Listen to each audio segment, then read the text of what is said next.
Hello, hello, hello, everyone, all and everyone, every single one of you, starting with Mr. Artola. Greetings from sunny Maryland.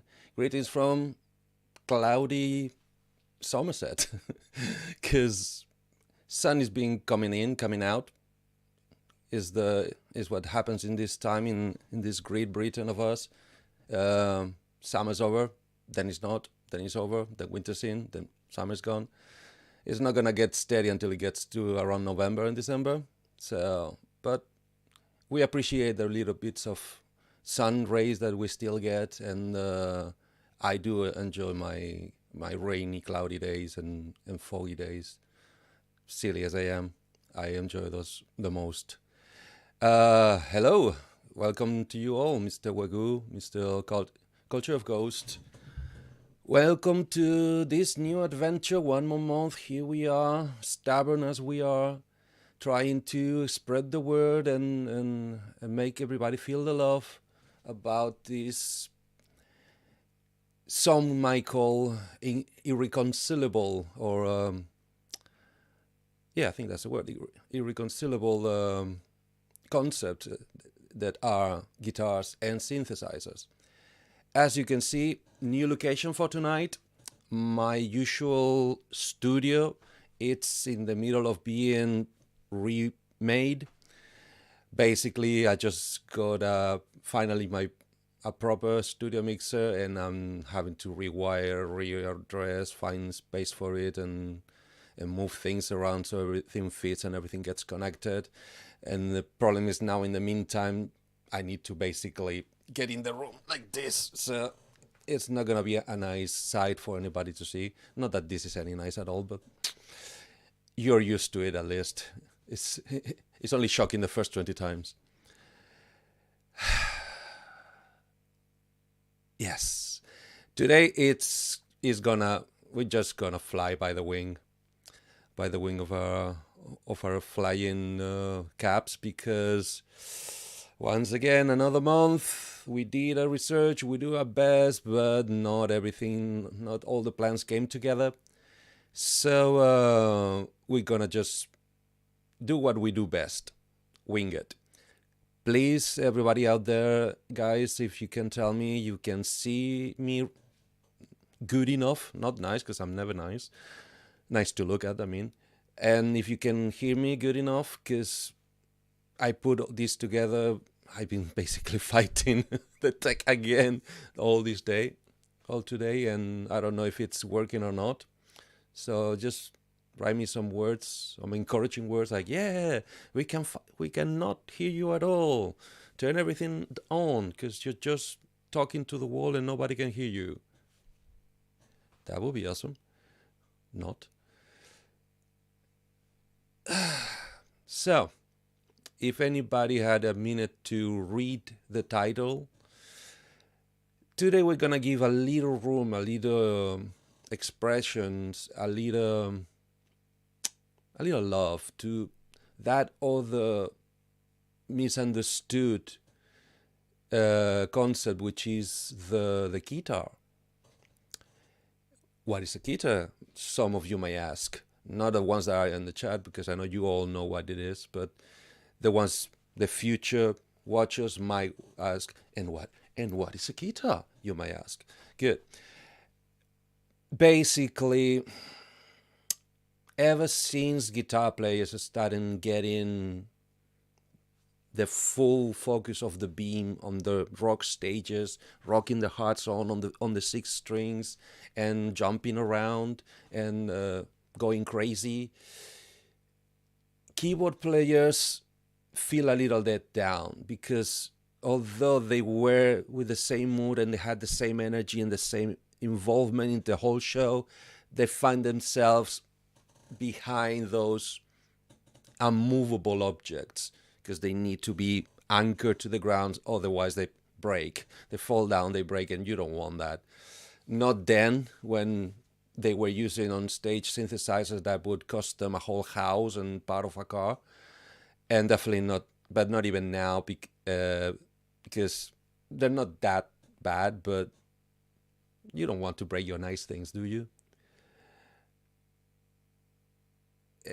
So, looking and sounding good. Thank you very much, Culture. So I'll just keep on until somebody stops me. No. So, because they fell a little let down and circumscribed to a very specific place, they started feeling, I would love to join the rest of my bandmates. Fuck the drummer. He's in another world. No, not really. I love drummers. I admire drummers. I admire any musician that can do things that I can't do, which is everything. So I admire them all. So I want to join them, and I want to be part of the party, and I want to look at the chicks in the first line, and get some phones and some tickets. But how can you carry something that is big, heavy, and is anchored to the ground? No, I want something portable that I can bring with me to the front of the stage and get some of the limelight. So they decided to start, okay, what's the smallest keyboard synthesizer that I can find that I can hang on over my neck with a guitar strap? I don't know who was first. I don't know who did it first. If anybody in the chat knows, please educate me. That's the whole reason why I do the show, to learn stuff. But I could bet that either was a mini Moog or something similar of the same ilk, as in 3, 4, 5 octaves, tops. It's still pretty heavy, because back then, we know they did them in solid wood and solid metal chassis, solid steel. So still pretty heavy, as in heavier than a guitar. Or even a bass guitar, because some synths, some vintage synths, oh my god, they're neck breaking. Evening as ahead. Welcome to the club. So I know of one synthesist pioneer or synth rock star,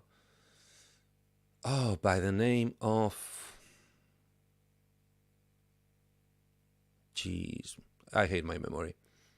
Very tall guy, American guy with, I think, platinum blonde hair, that he decided to take the keyboard of an ARP, an ARP synthesizer 2600, something really hefty and big, and he put a strap to it so he can carry around.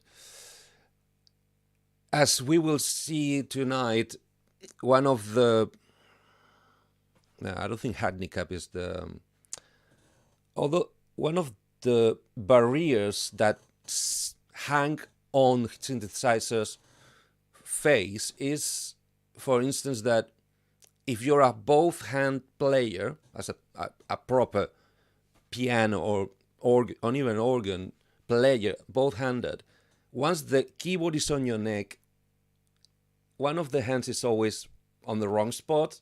It's like, no, not really, as we're going to show in a minute. Therefore, when you do that, you're kind of encouraged or even limited to do one-hand jobs. So whatever you can play with one hand, which left the other hand a little bored, And but then they thought, oh wait, I have this other hand now. I can bring it to the pitch wheel, like the guitar player does, the pitch wheel, or the modulation wheel, or if I put a handle to the keyboard, I could possibly put some controls in that handle. So the concept started morphing into something more reminiscent, not resemblant because there's nothing like it, of a guitar. Because you started having a neck, handle, a protrusion beyond what the original chassis of the keyboard had. And once that handle was there, obviously I assume the synth manufacturers, which were saying, okay, oh, this is a new field that we haven't explored. It's a whole new market. We're going to sell more synthesizers to a different section of the musicianhood. They started implementing things on that handle, performance controllers that the square static standing on keyboard would not have in the first place. Obviously, they were also limited by the original, by the vintage electronics, analog electronics, a lot of power, as in many of them had to be tethered to something, at least a power source, if not the actual synthesizer for communication. Like in the case of the 2600, you already had you could buy an extra long cable like that guy did, and just use the keyboard as the trigger of the synthesizer. The 2600 being duophonic, as in, yeah, two notes, but still through the same filter and envelope, an amplifier. Or you could choose one note could go through the filter and the other one through the amplifier. That's one you could do with a 2600. ARP branded. But you still could play kind of two notes, which is more like lead and a tail. It's more like that. So the next note doesn't jump in the previous one. You have a little leeway to do a little more legato playing or a little more fast in playing. But that one had all the controls in the wrong side of the resting arm, of the neck arm. So they started changing, morphing it, and applying things that, obviously, with the advent of the digital era, everything smaller, everything, we're not gonna call it cheaper, because by then they still knew that keyboard players would play whatever money they had for whatever thing is new, better, or just more powerful. So not actually cheaper, just smaller, lighter, with more controls. And since the advent of MIDI, they found themselves with kind of a tribulation, because for 1980s standards, doesn't matter how small you make a synthesizer, how many microchips you use, how many CPU microprocessors.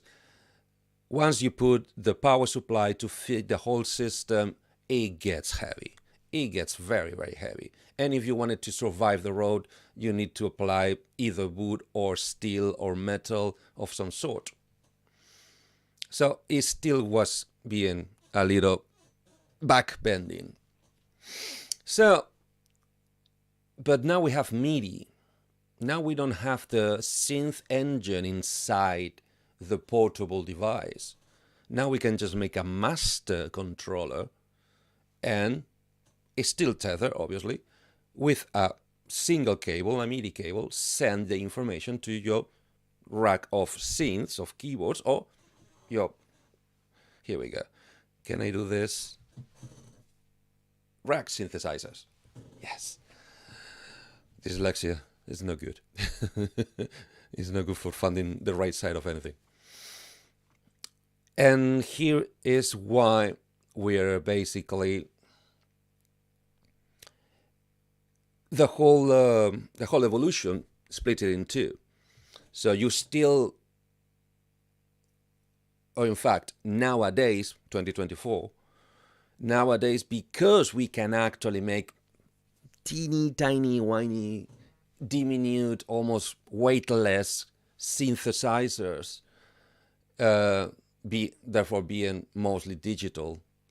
Although we can do an analog, but it goes back on being on the heavy side again. We get the choice, but that means that the market is split in two, mostly in two, which is a whole isolated unit which could be totally free of any tether, any cable, any link to anything, thanks also to the evolution of PA and public address, basically, systems, amplification, and wireless sound communication. Because we've been having that since the 80s, because those things, MIDI and wireless microphones in the first place, but then shortly after, guitars, or anything with a quarter-inch TS socket, would be able to be wireless to the sound amplification. So, since you have the whole synth engine already in the thing you're hanging on your neck, and you can wirelessly send whatever audio you generate in that synth engine to the mixer, front of house, to everywhere, like, or just the amplifier if that's the case, a new hole of freedom appears. But if that's still too big, it's too heavy, too expensive, you always have the chance of going for just a MIDI controller with as much expression facilities as you can get in one unit, being pitch wheels, modulation wheels, ribbons,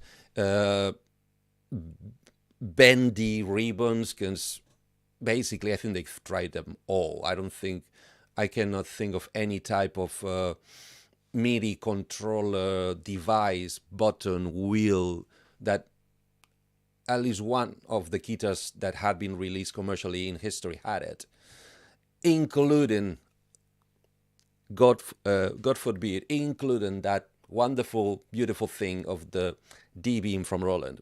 Yes, one of them had a D-beam. You know that one. Tons of fun, minutes and minutes of fun. So nowadays you find yourself in the marketplace that you can choose to buy a whole synthesizer you can hand to your neck, and you can tether just for the sound, or even go wireless for the sound, or a MIDI controller that could be tethered through MIDI, or like the one we're going to show tonight, wireless, with I wouldn't say unique, as in they are the only ones using it, but kind of proprietary way of connecting a protocol I believe is very similar to Wi-Fi. Because I believe has a bigger range than Bluetooth, and that I tested. And the stability of the signal, I don't know if it's better than Bluetooth, and has and therefore for sure it has way less latency. That I tested. But I think it's based on Wi-Fi frequency and Wi-Fi coding. It's just a different code that talks from the unit wirelessly to a dongle antenna receiver, USB, obviously, because this particular one it's not really addressed to the professional range. It's more addressed to the, like me, entry-level wannabe range, or home use range, or just working man clubs or pub use. It's something that is not too expensive, so you won't be crying at the end of the night if something drops or any drinks drops in it and you lose it. As in, okay, yeah, fuck it, one more gig and I can buy another one, because that's the price range we're talking about. That's why I have it. Budget is short. But let me first check. Oh, and by the way, please, please, please, if you have any comments, questions, experiences with Keytars in the first place, put it in the live chat comment. Let me know. If you can flag me at Froze, I might be able to see it. Otherwise, it might pass me by again very, very badly. Okay, what did I do? This is not. Let me check. You have not. Is your mate? Yeah. Yeah. Yes, he is coming. No, I'm not on my own, thankfully. Yay. But otherwise, this show would not be able to run. You know him, you love him, you want him. Here comes for you, my beloved co-host, Mr. Synth. Hey, sorry for being late. It's okay. You're not late. We haven't finished yet. Just in time. I just wait. Am I hearing this twice? Are you hearing echo? I hear perfect sound from you. Very clear. Very nice. That's very odd. Why am I hearing this twice? Mm-hmm. Hearing dips, and I don't have anything special set up. Oh, please be an open YouTube tab, so everybody can take a drink. Well, I thought so, but I didn't open it ahead of time because you didn't have the link. So that's why I'm wondering what the hell it is. It's very weird. Just give me a second here. Yeah, it's okay. Just take a minute. I was here basically holding the fort and boring everybody, telling them everything they already know about Keytars and where do I think they come from and what's the whole point of a Keytar. Oh yeah, there's a whole bunch of good history about that. For instance, do you remember who was that American musician with Edgar Winter, Frankenstein? Is Eddie Winter? The R2600 keyboard, and he's holding like a Keytar that's really not. There's a great is that name Eddie Winter? Video where he plays in the studio. Yeah, because I thought Eddie Winter was a guitar player. Well, he also plays keys, apparently. Because I think it's the same surname, but it's not the same name. There's Johnny Winter. But Edgar Winter, Frankenstein, that's the R2600 Keytar thing. So I don't have the link handy, but it's easy to find on YouTube. Just look up Edgar Winter, Frankenstein, R2600. Edgar Winter. You'll see a live performance where he picks up the big heavy controller. Yeah. And he uses it like a Keytar. Uh-huh. I heard just a little tiny bit of a glitch on your sound. Apart from that, it's perfect. Yeah. It's I got a few other issues. One second. Issues. Who doesn't? We all have issues. That's why we're here on a Friday evening instead of being down the pub. Let me quickly drop out because I'm getting this duplicate bugging the crap. Sure, no problem. I'll be right back. Yep, go for it. Andy 2 times. So, are you hearing Andy twice? Oh, Johnny Winter's the guitar. Okay, thank you very much, Mr. Artola.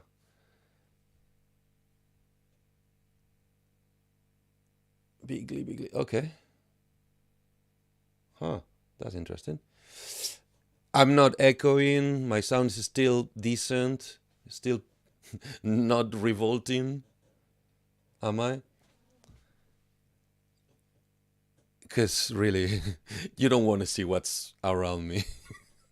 How did I have to put all this together? Thanks. So, once again, I lost the Johnny Winter there. So yeah, Johnny Winter is also albino guitar player, blues player, extremely good blues player. And I guess Edgar Winter or Eddie Winter was the synthesizer player that hanged. How much was the keyboard for the 2600? Something like I don't know, 10, 15 kilos.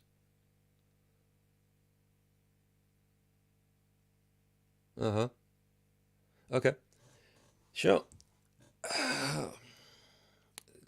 Let's give him a minute to see if his computer wants to behave. I'm honestly crossing my fingers because I'm doing everything on my laptop. Everything is running from my laptop. And although it's brand new, I don't trust laptops. They're not meant to be. It's an aberration.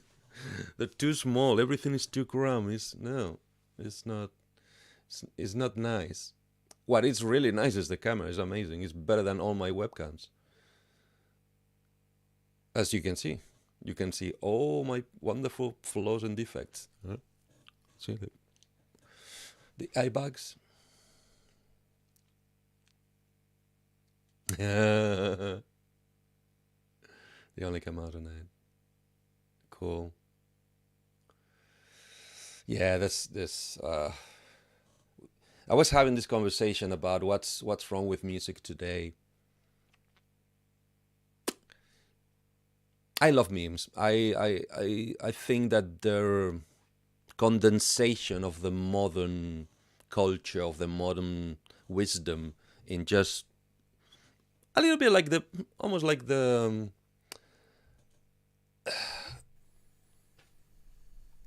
pharaohs and like the Egyptians, little hieroglyphs with a little wisdom written down. And I love the one that says that music was better when ugly people was allowed to play it. Okay, hopefully that's better. Good. Try again. Action on. It's on your end. I'm hearing it. It's your configuration of banana or whatever it's called. No, I'm not using that, and that could be the reason. So, are you hearing me twice? I'm hearing myself when I'm not supposed to hear myself. No, I'm not using that. You're not coming through that. You're coming straight to StreamYard. Yeah, it's weird. Because now I hear myself delayed. It's very distracting. I mean, I can do it if I have to, but if it sounds okay in the stream, it's going to be annoying to me. So. Yeah, feel free to jump out again. There's nothing I can do. It's, okay. It's so vanilla on my side. It's not even funny. Mm-hmm. I have nothing fancy going on. Well, I have tons of cables that might kill me if I try to get out of here. But apart from that, that's okay. I'll just listen to myself twice. So that's okay. Let me see if I'm sending something I'm not. There's something. That's not it. That's not it. Let me triple check everything. You see, I'm gonna close this, and I'm going to. That's it. Everything is shut on my side. It's just. It's a setting you have, but if you can't find it, just keep going. If the listeners can't hear it, it's fine. What do you mean is a setting? Try to tune myself out. What do you mean is a setting I have? What can I do? I'm not sure. Because you have that stuff on your laptop, right? All that routing stuff. I don't have. No. I'm not using it. I'm going straight to StreamYard. I'm using an interface.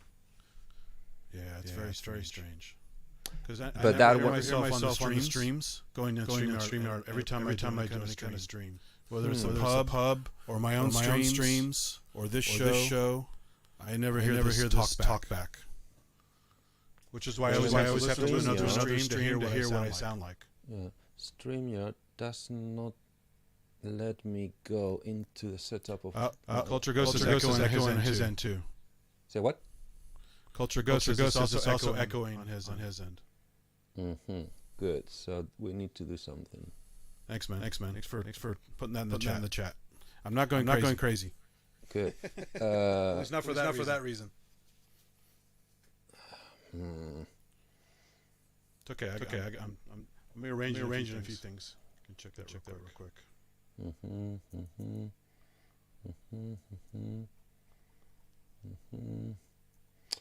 Yeah, the problem is because I'm going straight. Okay, I'm gonna try this way. I'm gonna try something. It might fix that, or might not. So let me know. Try again. Testing. Yeah, I hear myself. Is it still there?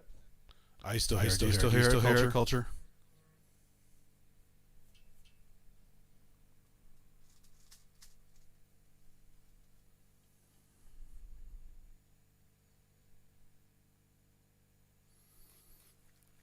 Have to wait for the delay.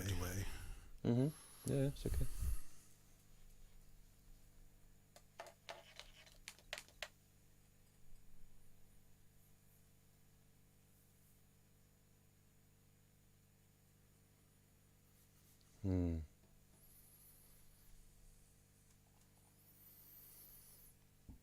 Nothing? Still echoing. Yeah. So Paul says the same thing. Still here. That's not my setting.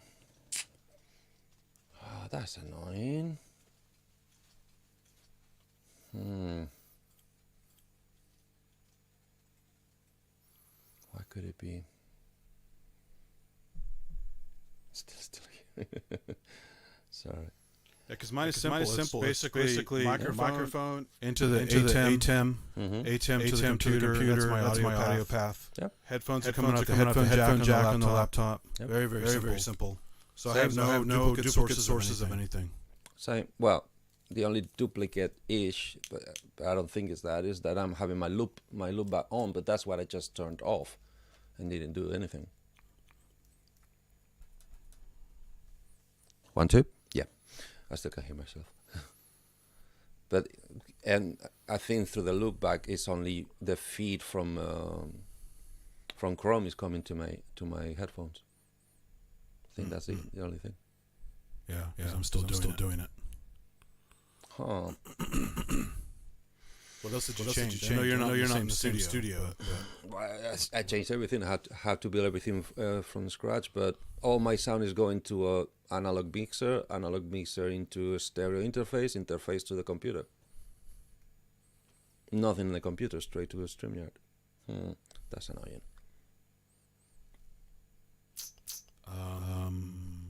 If you your mixer, go to your computer mixer, you right click your volume control down in the system tray. Mm-hmm. And look at the master volume mixer. It has all the volumes, the browsers, all the other stuff. And just kill anything that looks like it's routing a second signal. Obviously, you need your browser to route, but you might be able to see it visually. When I talk at least. Get that whole line. And you have to scroll because it never fits on a window unless you make it really wide.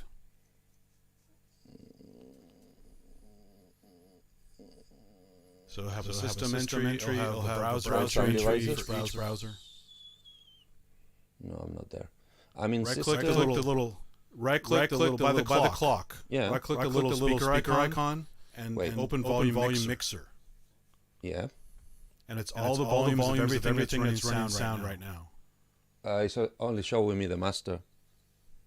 No, that's wrong. You should see at least a couple things. If you have a browser open, you should have system, browser, etc. I got a box for StreamYard Studio. Remember, I'm using 11. I'm not using 10. I don't think it changed that much. Think again. Not the sound though. I mean, think again. Because then how can you see all your volumes? You should see. You don't. That's the point. Okay, I'm in system. So I'm in system, sound, all sound devices. This is riveting.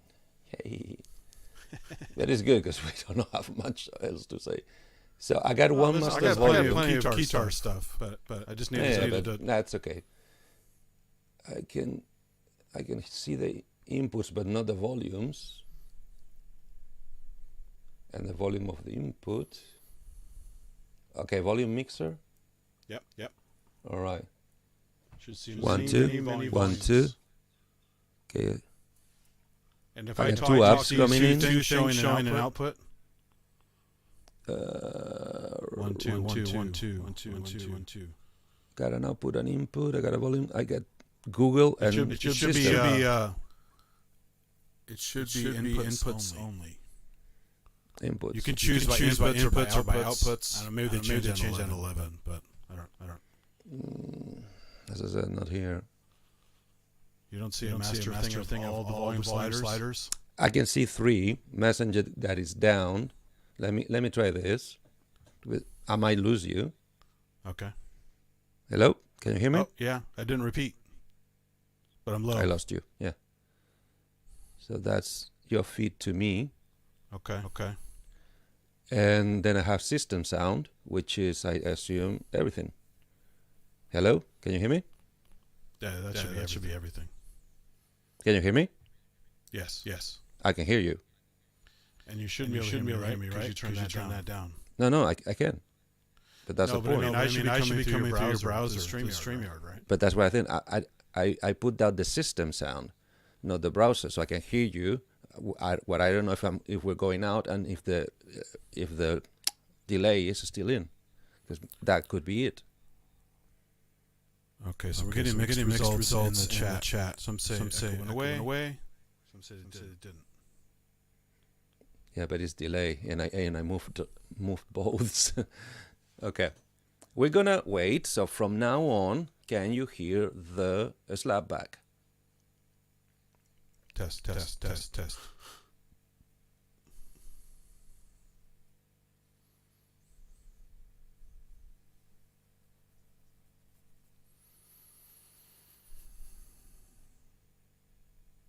Still there. So if I'm coming through StreamYard, okay, let me change the other one.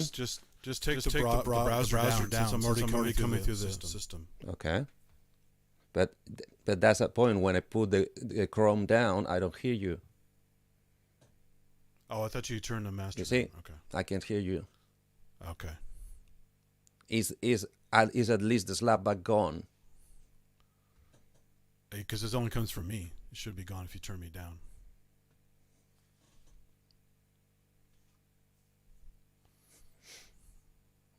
Drop your volume enough to spoof? Spoof who? Yeah. It's gone now because I'm gone. I'll do a puppet show.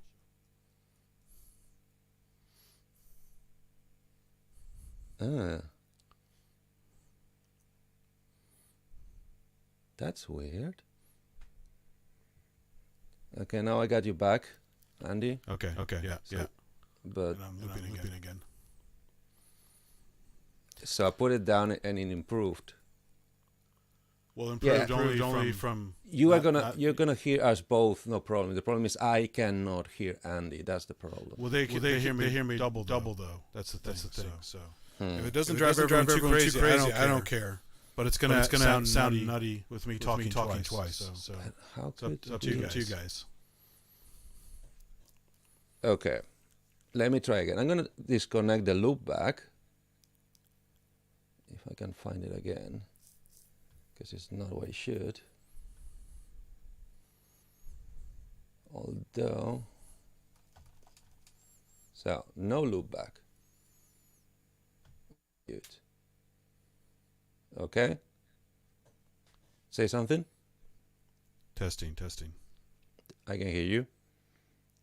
What about out there? No echo. Okay, loop back. It's dead. It can be from you. Have you seen on the pub and other stuff? It can be a nightmare sometimes. Well, they say it's good.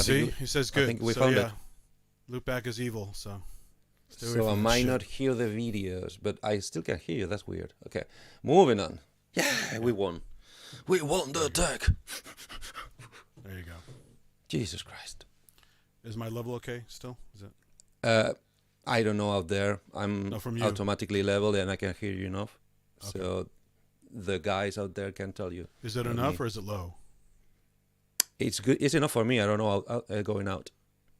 That's one of the things that I keep telling. Every time they give me this satisfaction survey from StreamYard, how could we improve? Can we just have a freaking mixer so we can hear what's actually broadcasting out? Well, it is, but you have to go into the settings, and it's like a multi-click thing. So it's just... Oh, is there? It would be nice to have it just right there as a little thing, but... Exactly. And And is it included in the free? Oh yeah, it's always there. Okay. Even as a guest on the show, if you jump into someone else's stream, it's always there. Yeah, but okay, never mind. It's a manual manual volume. Instead of do auto volume, there's a manual option. No, but I mean to hear yourself and to hear the others and to balance each other. I never hear myself. That's when I knew something was wrong, because I kept hearing myself. Exactly. I can hear me because I'm taking my output from the interface headphones, but the interface is taking my analog and my digital and sending it to my headphones. That's why I got the blend. Like I have a slight bleed coming through my speakers in the room, but it's not loud enough for you guys to really hear it. So it's cool. And if you have the mic on cardio, it should not hear much. Yeah, this is pretty focused. It's not picking up a bunch of stuff. So cool. Shall we get to it? Yeah. It's like that thing from... No rush. It's just that I hate tech. It's that thing from TikTok. Yeah. 3 hours later. Yeah. 3 hours later. I know. We all know I hate computers and they hate me back. It's a given. So. Yeah.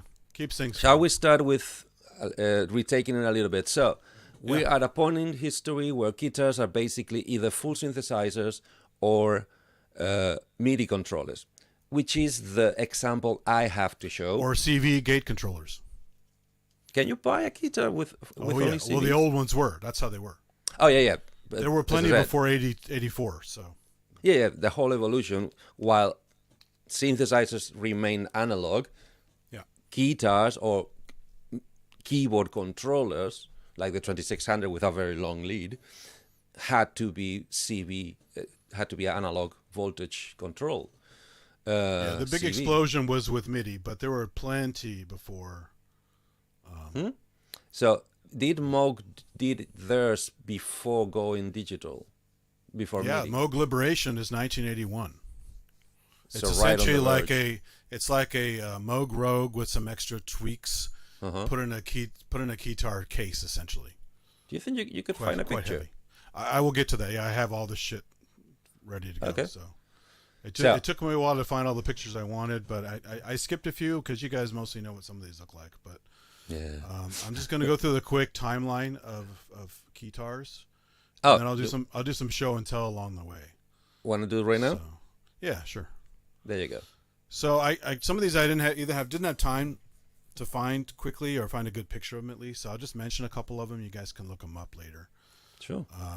Technically, the first one that was listed in this timeline that I found is from 1795. It's an acoustic piano that was very portable called the Orphica that you could basically take around and kind of hold, which is kind of wild for a piano. So I couldn't find a good picture of that, but you can look that up, 1795. And then the next major landmark is 1963. This thing called the Weltmeister Bassel, electric bass piano with a struck reed. Let me guess, German. East German, yeah. With that name, had to be. And then you go up to some stuff that starts getting a little more familiar. Well, this one's really weird. So 1966, this guy in Sweden, Jo Mustad Tubone, came up with this thing called the Tubone. And I'll start sharing some images here. Exactly, yeah. It's a Beavis and Butthead moment there. So I'll present, and we just keep presenting from this thing here. Show.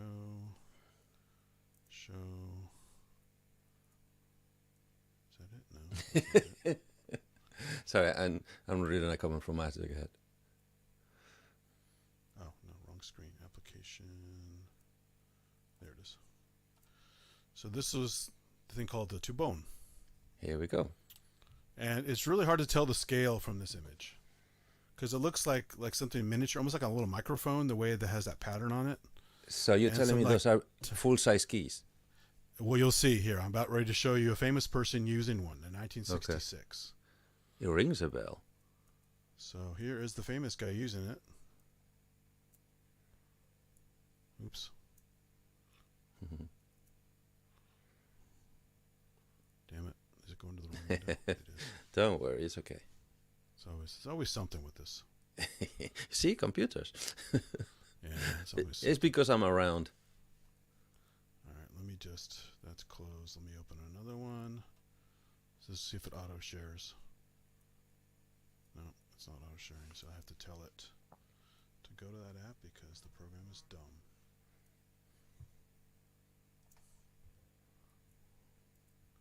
Oh, I know what it is. Hold on.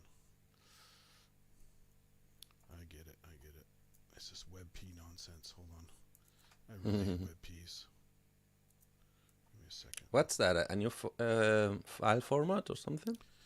It's a common format nowadays, and but a lot of programs don't like it, or exactly. So it's not that good. Well, that shit ain't good, mate. Yeah, it's really stupid. Let me try this. I have a little hack for this so I can make it work. And I'm going to. Oh my God, Hancock. Grab that. Okay. And can I paste it right away, or do I have to? Sorry, Paul. Paul is teasing you. Said, I should have made a PowerPoint presentation. I hate PowerPoint. What? Do you think we are professional here? I have PTSD from PowerPoints over the years. I know. I really hate Have you ever PowerPoints. seen this? Plus, I literally got some of these pictures like 10 minutes ago, so there was no way to make a PowerPoint. Shh. You don't say that. You've been researching all month. Don't worry. Some of these I already had. Some I had to find because it was like, just got busy. Have you seen this comedian that makes comedy out of PowerPoint and Vim diagrams and flowcharts? I haven't seen him, but I've heard about him.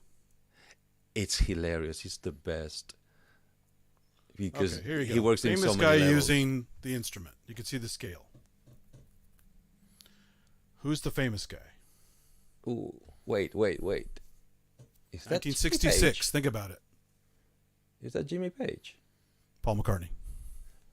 Sorry, the picture's too small for me. Yeah, that's Paul McCartney. Oh, so okay, it's not huge. Smoking over it. So. Who wasn't back then? Yeah. And although they don't feel mini keys, I don't think those are full keyboard synthesizer size. Somewhere in between. So that's this instrument. And sorry, how do I go? How do I go? So he called it electronic bass organ, tube-shaped monophonic electronic keyboard with guitar strap. Also used by Ralph from Kraftwerk, 1970. And do you know if it had any other controls apart from the keys? Oh, sorry, it wasn't invented. I got that wrong. It's a Swedish band used it. It wasn't invented in Sweden. I misread the text. Sorry about that. Okay. So, I hope it wasn't another. In the UK. It was invented in the UK. Yeah, I mean, isn't it funny how many synth gadgets from UK had kind of a elongated shape? Little phallic, you think? Are you saying? I didn't say it. You did. No. Yeah, but do you know anything? Did it have a pitch wheel or a modulation or any other control? I just got some basic stuff. I need to dig into them. But you guys, the point of this is just to expose you guys to these things. You see the names of them. You see people using them. It's the Tubone, Tubon. So you can easily look it up. Remind me again. On it. When is this? 1966. They had one on Reverb a while back that sold. So I mean, they're still selling here and there as rare items. But what do you mean? They're still making them? No, but they're around. People take care of them and sell them. Yeah, they're vintage. Yeah. Cool. So you can find one if you look, if you really want one that badly. Cool. But it is tubular, so it'd be much more comfortable than a Volca if you want to put it somewhere. And very easy to carry around. I don't know how easy it would be to set the keys on the right position once it's hanging. But yeah, it's very, very interesting. Do you have anything else? Cool. So that's it for that instrument. Again, this is a cursory run through. It's not going to be exhaustive by any means. Because it would be boring as hell even if it were. So just look at these, enjoy them, go research them if you want. But this give you an idea of the gamut of Keytars, because it's not just some crappy Roland plastic Keytar. and a little Yamaha toy keytar. There's a whole bunch of this stuff for years and years and years. SH1? No. We're getting there, yeah. Yes. Cool. So that's the Two Bone 1966. Then there are a few other ones I didn't get a chance to look at. One's the Hillwood Rocky Board, RB1, synth piano with VCF and volume pedals. Pedals, you see, that's something that I always find it's influenced by Edgar Winter's style of playing. So there you go. Yeah, but because the minute you, even more if it's analog, the minute you start applying pedals to the guitar, you're well, not unlike a guitar player with a pedal board. Guitar, the pedals, exactly, yeah. Exactly. But you can't run around anymore, which is kind of what I would like to do, but hey, that's me. Well, some of these, as you'll see, I don't have pictures of everything, like I said, but I'll describe some of them. A lot of them were tethered because you wanted to have that power, and at the time they weren't battery operated, right? That's what I was telling them, yeah. And so were guitars. You had to have a long-ass lead before they had wireless guitars, so... Yeah. Anyway, so that's the Hillwood Rocky Board, ROCKEY board. Although nowadays Roland finally has developed a wireless expression pedal. Well, sorry, not Roland, but Boss. You can buy a wireless MIDI expression pedal. Yeah. So you have that. Then the next one is, I have a picture of this one. The let me get this up here. Sorry, my okay. text is so small in this stuff. It's kind of crazy. So Roger Powell had this thing called the Probe in 1977. Okay, let me see. And this is an early version of it. There was a modification later done to it by Jan Hammer. So it's very futuristic looking. Ooh, okay. This is interesting. And there's actually a Roland thing that literally copied this. I'll show you later. That's exactly. That was my point. Yeah, I'll get to that one. That's pretty fun. So when I saw this, I started to laugh. I go, wait a minute. Exactly. So they didn't really invent it because... no, they just inspired by it. So it's called the Powell Probe, 1977. I'm just a guitar head, okay? We all know. I'm just a guitar head. I'm new to synths. I'm kind of an intruder in this community. But the concept I'm getting, the aftertaste I'm getting is that definitely not Roland, possibly Yamaha and marginally Korg, but Roland was they all had never Keytars. I mean Roland was never, when they tried to get into the synthesizer market, they were not trying to make them better, to out-Moog. They were just trying to make them cheaper and buy more units of it. So in a way of speaking, they were like the Behringers of the 80s. Yeah. So it's very understanding that they copied as much as they could, starting with the story about the ARP engineers being invited by Roland to show them the lab when they were retro-engineering every single ARP synthesizer ever made. It's like, oh, look, we love you so much that we're going to rip you off. Hey, like it? Really. But yeah, this is interesting. Oh, does the blurb say anything about if this one had the engine inside or was and that's just what I'm getting controller? to next. Yeah, I'm getting there next. So the Powell Probe 1977 controller CV Gate.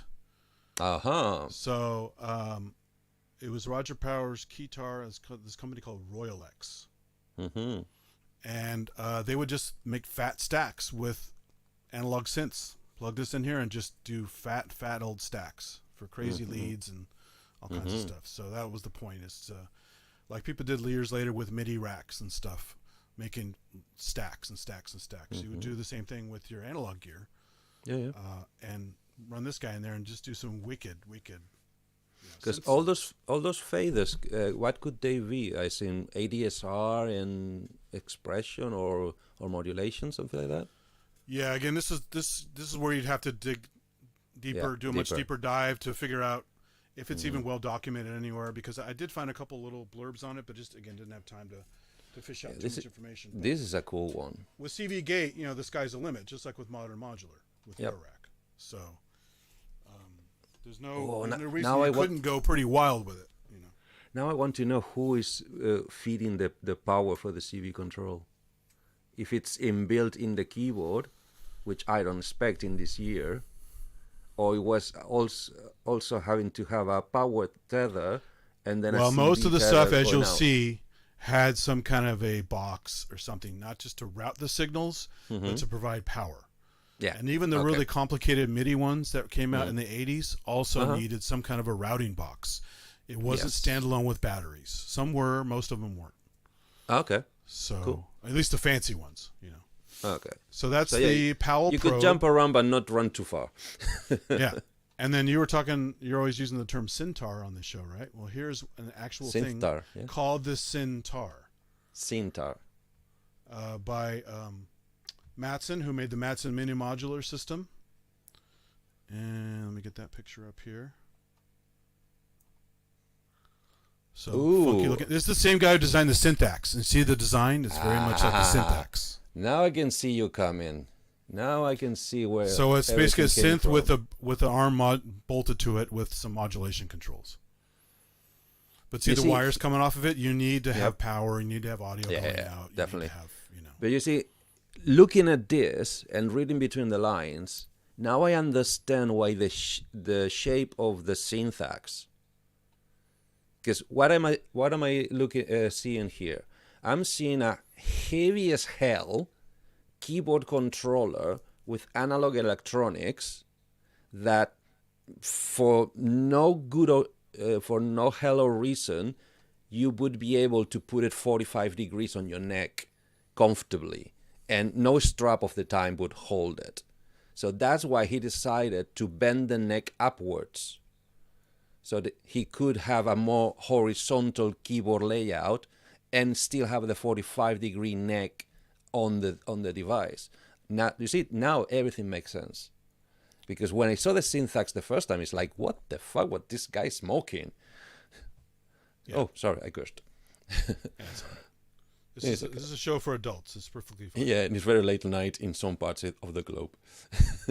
This is the YouTube show you put a not made for kids checkbox. You know, it's perfectly fine. I never put made for kids, because all sorts of problems come with that. Of course, yeah. Like with for those who don't know kids. the syntax, I'll just include a picture of that real quick because we showed it on the previous show. Yeah, that's the you syntax. See, that's why it starts making sense, because he started with that previous design. Let's put it in first. And he just stuck to it.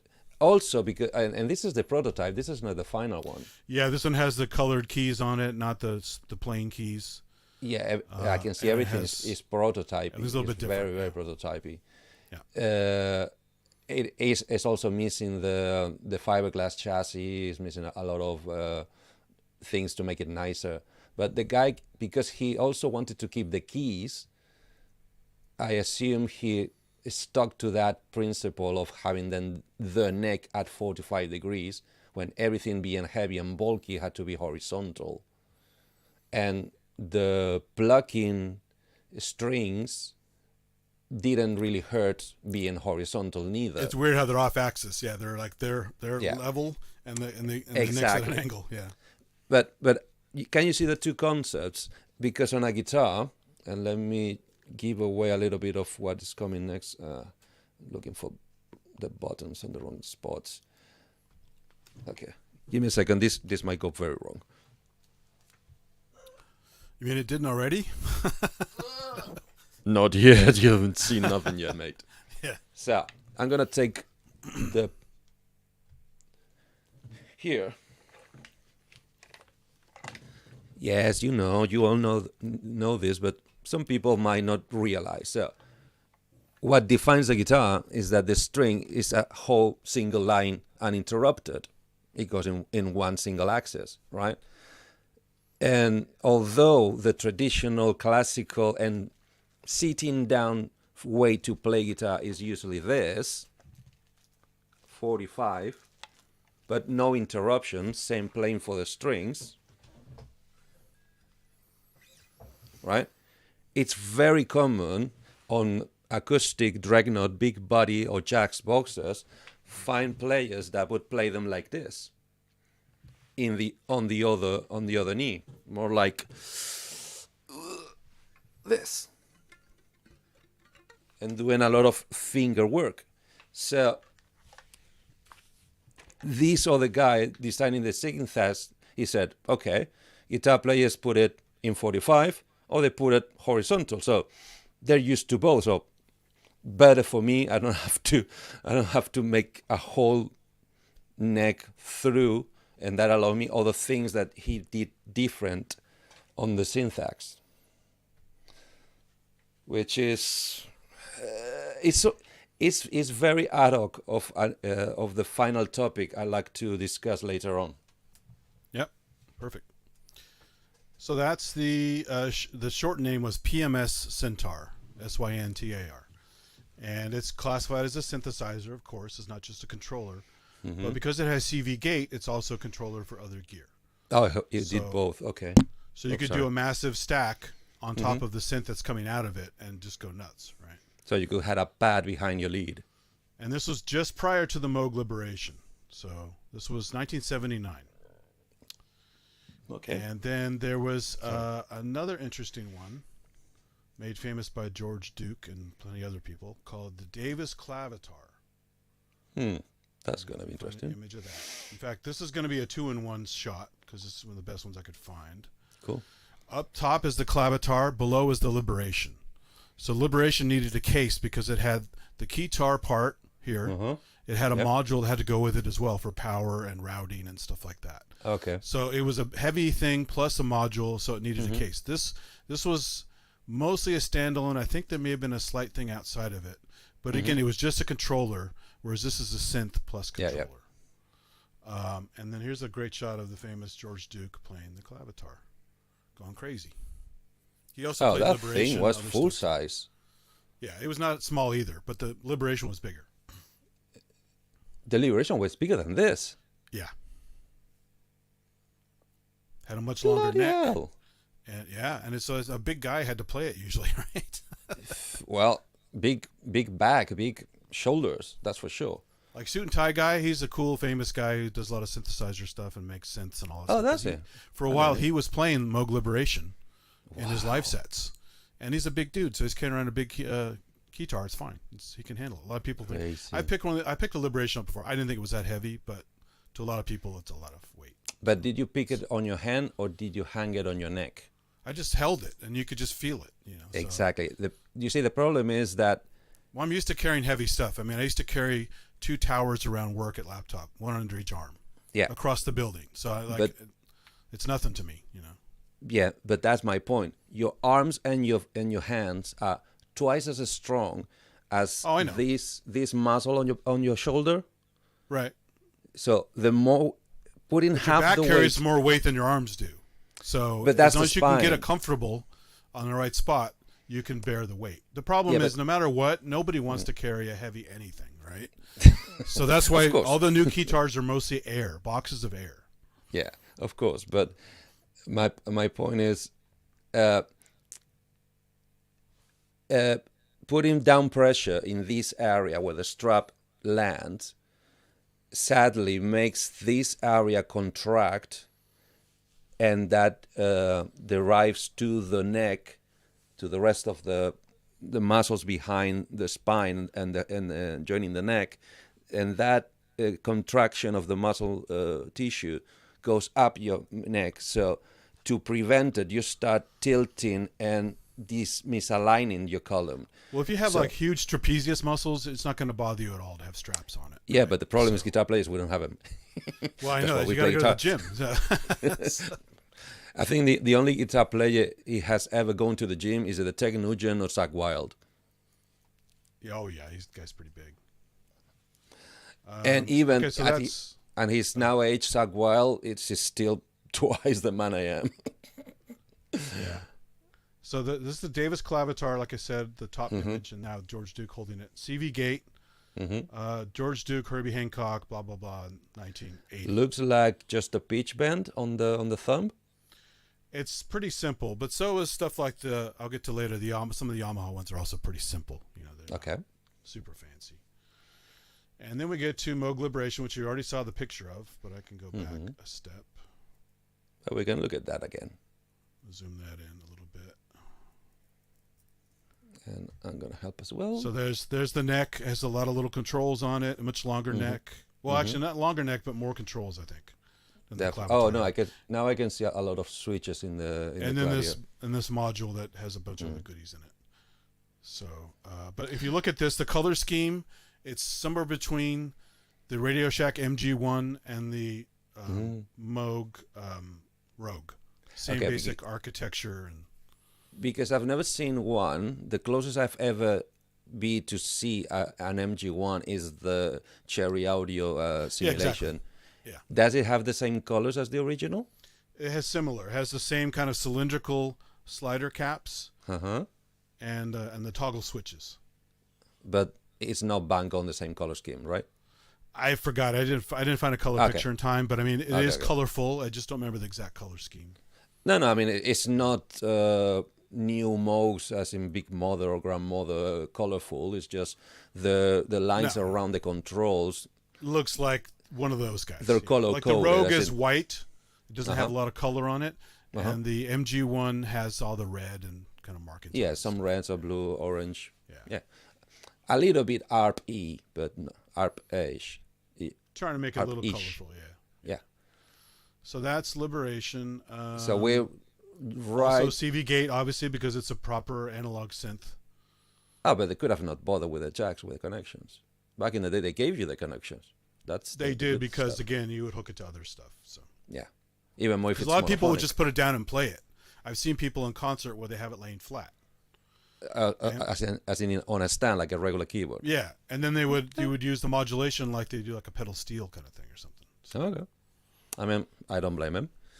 Yeah. But this one is still monophonic, right? Yeah. Okay. Just checking. And then they had. What are you talking about? There was an upgraded probe that came in 1980. That was the one that had some input from Jan Hammer and some other guys who wanted to add different modulation controls to it. I don't have a picture of that one. Then there were some other ones like the Dynacord Rhythm Stick, which is that where the saying came from? From "Hit Me with Your Rhythm Stick," that famous song. I don't know. I'm not sure. So that's 1982. The Dynacord Rhythm Stick percussion controller. Okay, I'm trying to get. And it was used by Michael Jackson, Billy Ocean, Manu Katché from Peter Gabriel.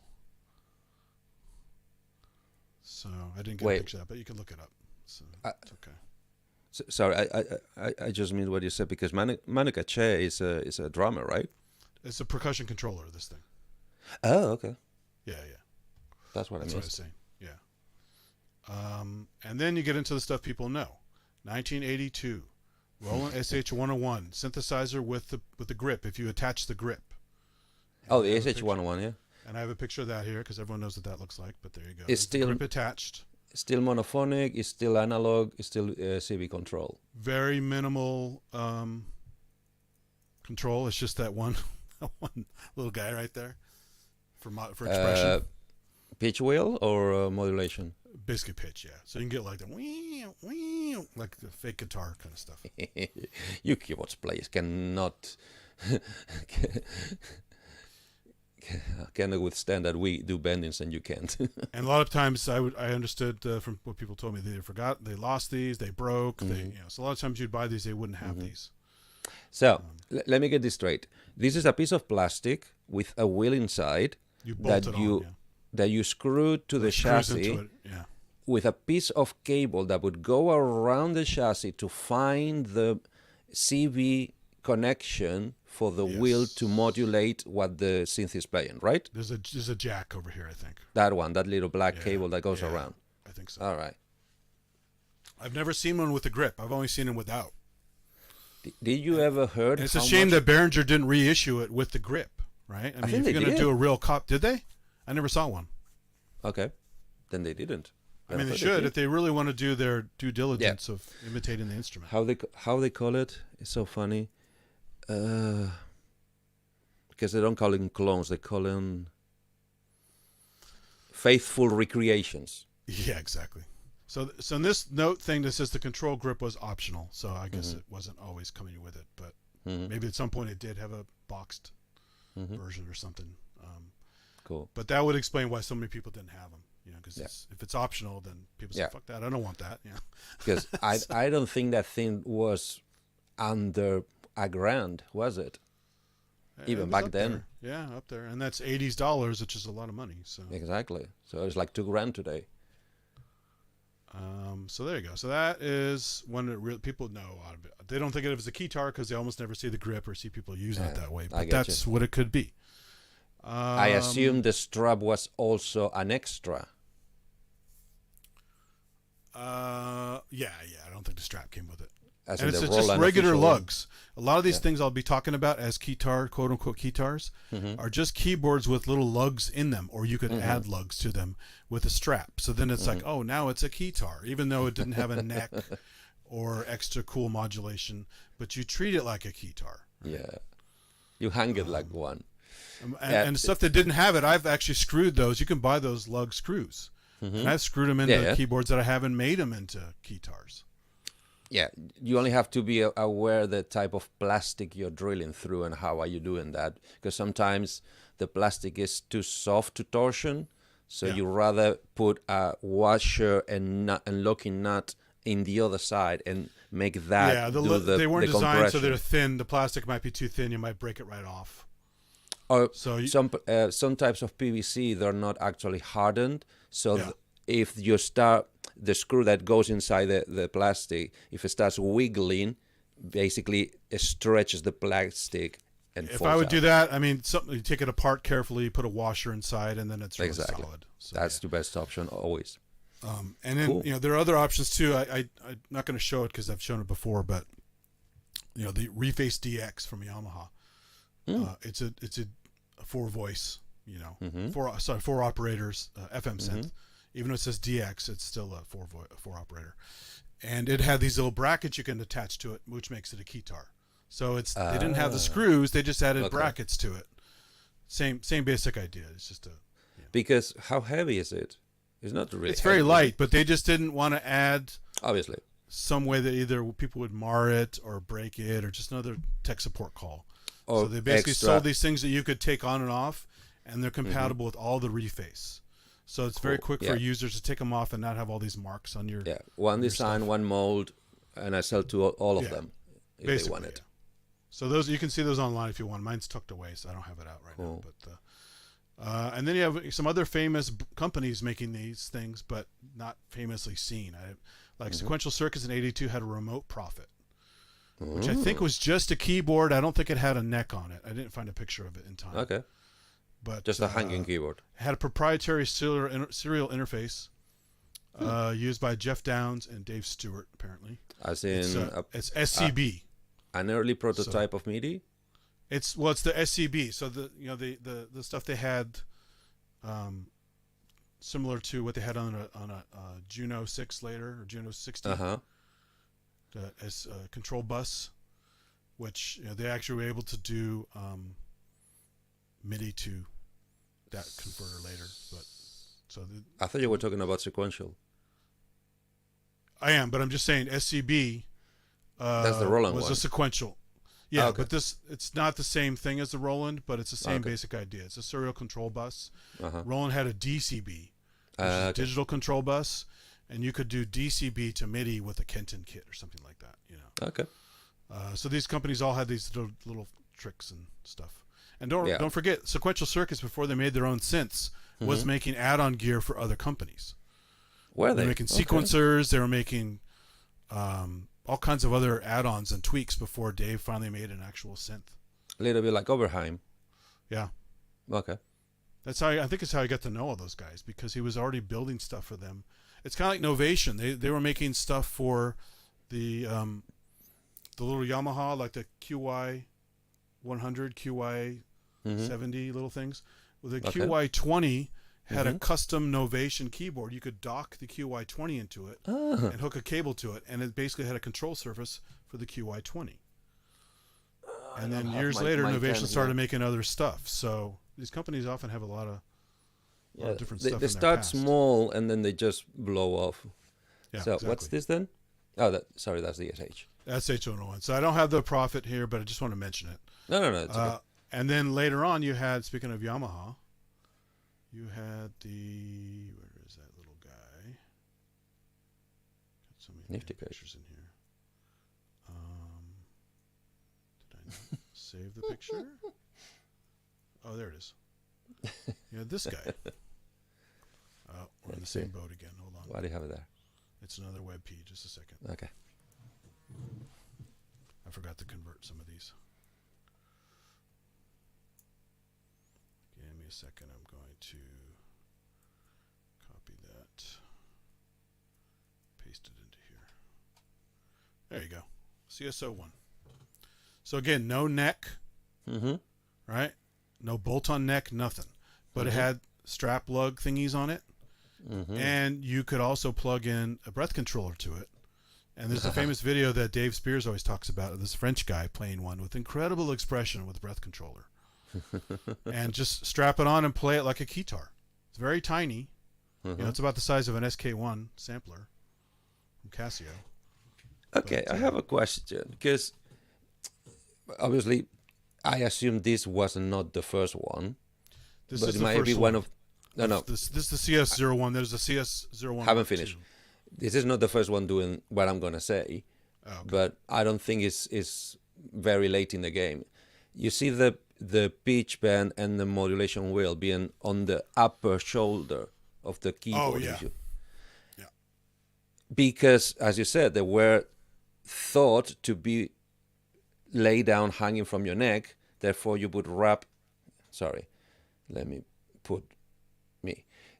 Would let you wrap your hand around the bottom where the connections, I assume they are, the bottom edge, so you can fiddle with those two wheels with your fretboard hand. My point is, this, because they did this for the cheap guitars, is why every other manufacturer of keyboards afterwards... I think they did it to actually make it shorter, because if you wanted to put the wheels down there, it would make the thing a lot longer. So, like my Kawai K1-2 is a big board. Yet they put the things up at the top because they want to make it shorter. It totally makes sense if you're already thinking and you're pushing it as a guitar-ish. Plus, remember, they have a speaker here too, which is also taking up space. Yeah, but, well, not too much. But my point is, that opened the floodgate doors for every other keyboard designer, even up to today, to be entitled to put those wheels up there. For instance, in the 88 versions. It could be, yeah. It's hard to say. Because, oh, you don't like it? Yamaha did it first. Nino. They did it first. Blame them. We're just entitled, as in kind of precedents in American law, in American court law. It's like, if somebody did it first, we're entitled. Now everybody can do it. And again, this is analog, so it has CV gate on it, but I don't think it was external. I didn't get a picture of the back of it. Okay. So it was internally CV gate, but I don't know if it would do external CV gate control. Yeah, you see, that the problem is, since I don't see anything I know the size of, for what all I see, those could be mini keys. They are mini keys. As I said, it's the same size as an SK1 Casio sampler, little guy. But the other thing too is it ran on batteries most of the time. That people use on stage. There's not enough voltage to make it real CV gate going out to proper gear, right? So yeah, that would be more the reason of not having it. Yeah. Because. But it's a cool little thing, and it sounds pretty good when you dial it in for something that's so simple and it has very little control over. I mean, look at these controls. Very minimal controls. I might be totally wrong, but to me, one thing that Yamaha always got right is the finishing sound output of everything they ever built. Doesn't matter what had in the guts, what type of chips were using inside. They took very much care that the way out, as in the digitals, the DACs, or the post or the amplifiers to get the signal up to being able to be outputted to a speaker or to a PA, that analog-ish, in these years we're talking section, Yamaha always took very, very good care of it. So they all sounded nice. you might like or not. It might be the tool you're looking for or not, but they all sounded nice within the genre. For the most part. Thing that, which is nothing you can say about every single Roland unit. Because some of them is like, oh my God, did they actually approve this thing? And apparently this was used also by Chick Corea in the 80s. So I don't see any videos of him with it. But okay. He was a big Keytar synth guy. So. Okay. Yeah, I get it. He wanted to wonder. He was the guy, and it was the time. Well, that was the thing we kind of, I guess we maybe mentioned before I jumped on the stream, but one of the draws of Keytars is not just the expression capabilities of them, which is quite good, especially in the more modern ones. But you don't want to be stuck behind a wall of keyboards and just be in your little element unless you're kind of a shut-in. So if you're kind of introvert, then that's perfect for you. Stay in your zone and play your stuff. Yeah. But you want to get the glory of the keyboard. I'm sorry, the guitarist or the singer. You get out there and you do some crazy stuff like Jan Hammer used to do, and the crowd goes crazy, and you might even get chicks. Exactly. So that's the whole point. That's why we're all here, to get the chicks. Okay. So then that was 82. So 83, you had the Yamaha KX1, which I don't have pictured here. But I have the one that came out many years later in 84 called the KX5. And do you know the differences? I didn't get a chance to compare them. I've never seen one anywhere. There you go. Everything I would do would just be from pictures. So this is the black version from Japan. So less common than the silver one. And see, the keys are short. Yes. They're almost full size, but they're also short, which keeps the unit very small. So the same width, but not the same length. Yeah, the shorter length. Which is fine, because most people, if you're going to play, your little solos, I see that. You're going to squeeze between the keys, and it might be easier to travel up and down because you're staying up here to go between notes. So you have a ribbon, like on the Liberation. You have a sustain button here. You have a modulation wheel and a pitch wheel. Cool. So, actually, no. Sorry. That's interesting. No, sorry. One's a volume wheel, one's a modulation wheel. And then you have these hard buttons. You can hear on the microphone. Yep. And you have basically 4 banks times so many things. So, there's a power button, and then there's some other little settings here. And then a very simple connectivity. It's basically... where the hell is it? On the top, maybe? There's your little strap lug. There's a DIN 5 MIDI. On the top, and there's an expression, breath controller port on here as well. Because that was Yamaha's bread and butter for a long time, is breath control. Give you that extra expression. Yeah. Oh, no, sorry, MIDI's down here. Sorry, it was... Because it's black on black. And then you have... 5-pin, yeah, it's all DIN 5 because this is 84. Okay. But it's these are really well built, very solid metal case. Metal insides, plastic case, but it's solid. It's. Yeah. I mean, plastic doesn't mean feeble unless you make it cheap, thin plastic, because PVC can take a beating. Well, some of these I've used before. Like I've used a silver one before, and I have it somewhere. I got it from Japan, but it's packed away. This neck had a little bit of like little wobble to it. Very, very minimal. So it probably could easily be tightened up if I opened the case up, but I just left it alone. But I like this one because it's black. It just looks cooler. And it's got the black and green. Oops, sorry. So if you want to see what the original silver one looks like, this is the original silver one. Got an original? The picture's there. And it You gives you a better idea of the button layout because it's not black on black, so you can see it better. So is this still monotimbral or is this already multitimbral? This is monotimbral. But you can jump channels, right? I forgot some of the buttons here. It's so dark I can't read. Let me just see. So there's portamento with the knob on off. Okay. There's a monopoly mode, octave up and down, and a transpose. Transpose on and off, and then octave up and down. Okay. So you have, and then your bank settings. But back. And then there's a channel 1, channel 2. So you can actually control 2 different modules with this, with the little channel button at the bottom. But so at the very bottom by the power, the red button, that black button is a switch for channel 1 and 2. Let me get you on. Is it either or can they be pressed simultaneously? No, it's one at a time. One at a time. One at a time. So you can jump channels basically. I assume channel 1 and 2. Splits. This doesn't do splits and layers. It's just channel 1 or 2. So you have 1 and 2, and they light up which one you're using. So, but yeah, it's very sturdy.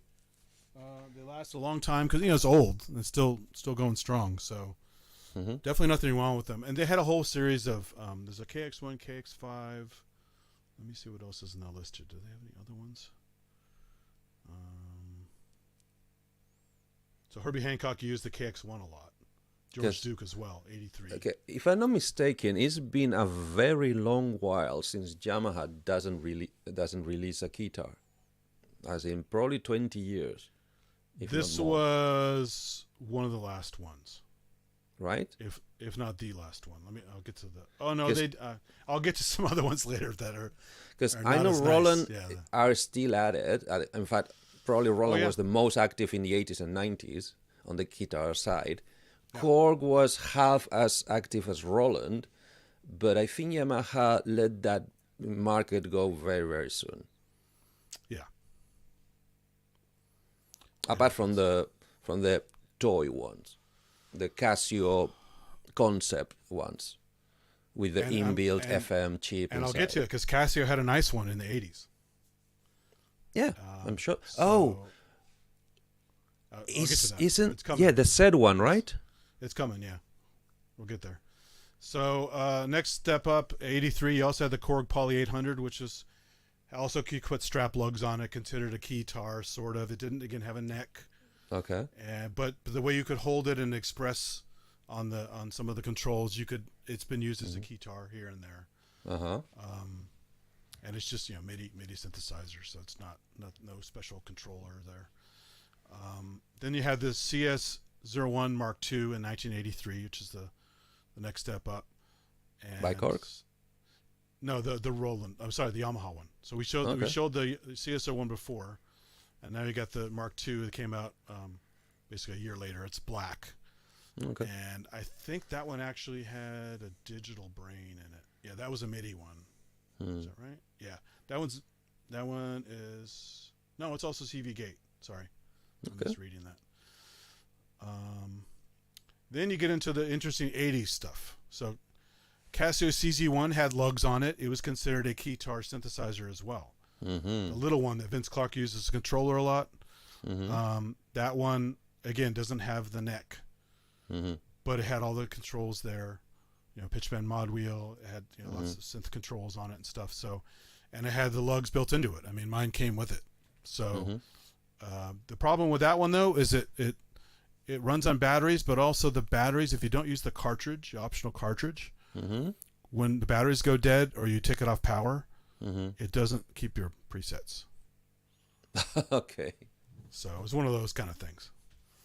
But, it was a cheap thing in 84. Casio was just testing it at the waters, Well, if it had 5-pin in, I hope you could damp out your presets before storing the cartridge. You have the cartridge system back then, so. Oh, okay. Just like you had on store them in the cartridge. Okay. Yeah, just like you had on Ensoniq SQ, ESQ1, or all those cartridge-based systems, right? Sure. So no problem.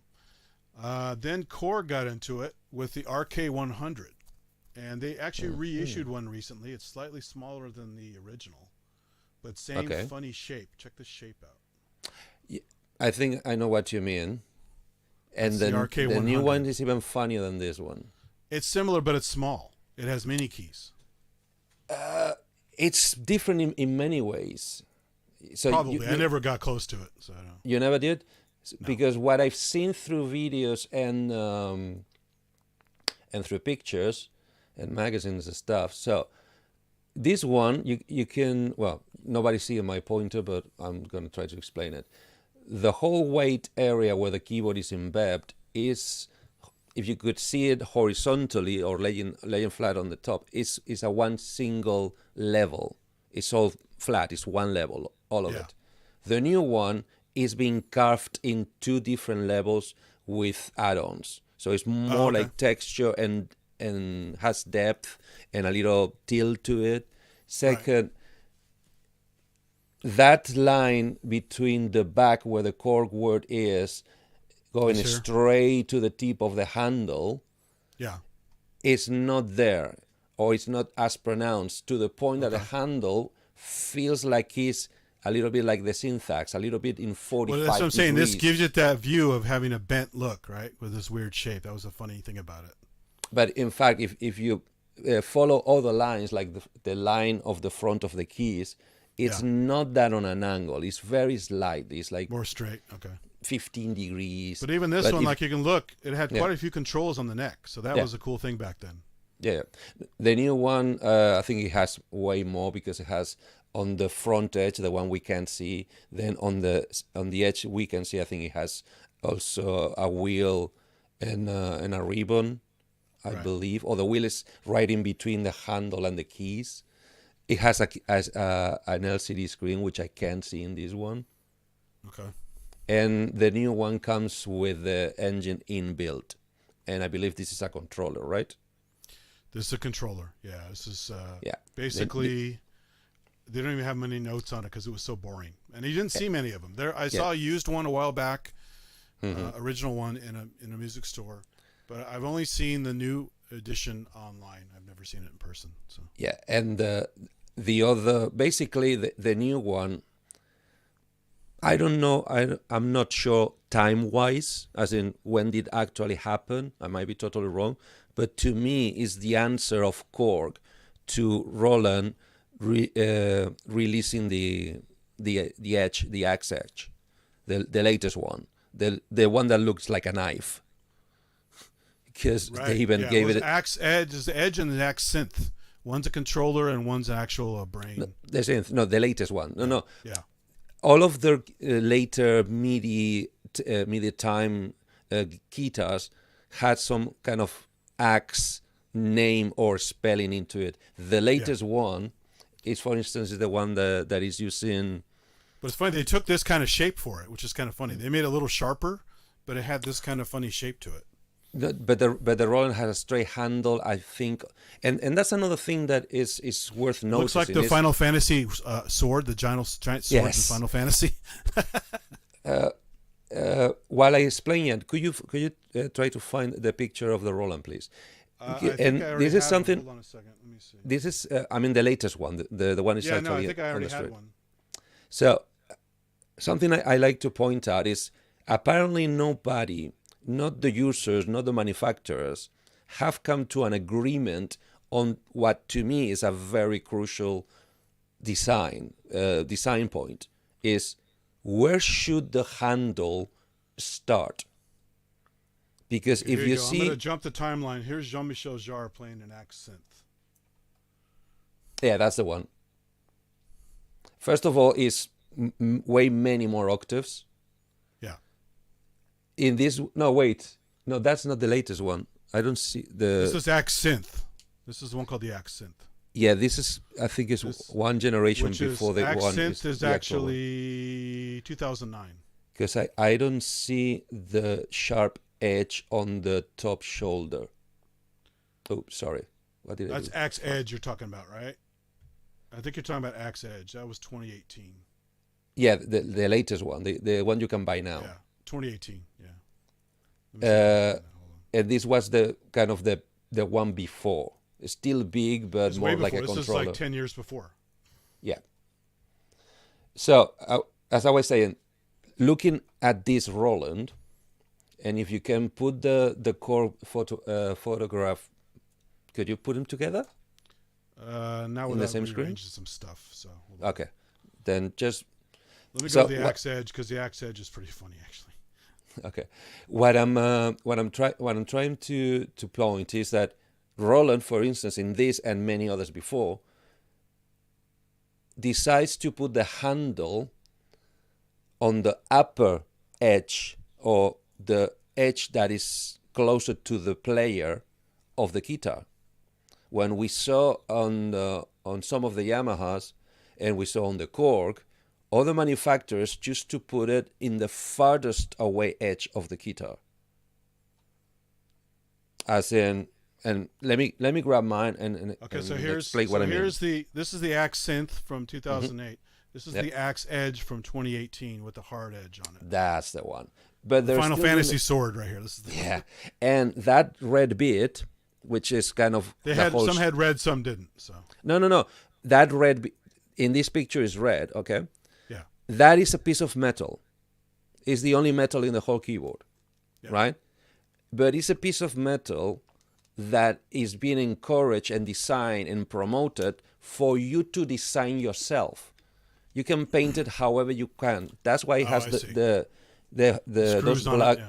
black screws all over it, so you can dismantle it, paint it, customize it however you want, and then screw it back. By the way, look at the neck. They basically they stole the modification that Jan Hammer added to the Link controllers. I'll get to later, where they have the modulation wheels there, so they're you can really crank on them instead of a ribbon style. You have a ribbon there as well with the bar, but they also had those little those two things up there where you can kind of flick it with your thumb. Can you try and magnify the neck? Sir. Because there's a lot going on in that neck. Yeah, what they did, and I'll get to with the AX series of Keytars, AX1, AX7, stuff like that. They took this idea from that. This bar plus a ribbon here. You can't really see, bro. There's a okay. Let me explain it with this one. There's a expression bar and a ribbon, and then they have these also thumb wheels here. So let me try to explain with this one. So this is mine. Okay. Yeah, obviously the letters Vortex, are designed for the Mark audience II, to read. Is that Vortex 2 original? No, that's the 2. Okay, I have that as well in red. So, as I was pointing out, basically there's two trends on keytars: to put the neck on the upper edge, or to put the neck like cork in the lower edge. That way, the keys, once you need to handle, basically, one will give you this position with the neck very easy to lift the keys towards you, very closer for you to be more comfortable playing, I guess. And the other ones like this one is more like an actual guitar, where the line between the neck and you play in hand is one. It's only one. And they don't, sorry about that. They don't get agreed of which one works first, and the players don't seem to care, as in it doesn't really make much of a difference. But to me, this shape is the one that makes more sense. Having the handle down here, that far away, feels a little contrived, and because I'm short, if I had it here, I would end up pushing the keys too high for me to be able to play, because I'm a bad player, obviously. But and that's the point about the handles. We need to make a decision, or maybe a poll, and start telling the manufacturers, hey, we want the handle here and don't move it. leave it the heck alone. So in this one, shall we give it a tour of this one? A quick one? Which one? The Vortex. Oh yeah, I was going to do that, but go ahead, because I have one here too. So apart from the full-size keys, although, oh God, cameras and microphones. Yeah, well, you can see comparison to the Rolands. It's full size, as in width and in depth. In fact, they feel a little too long to my taste. But also this one, I don't know why they put a lot of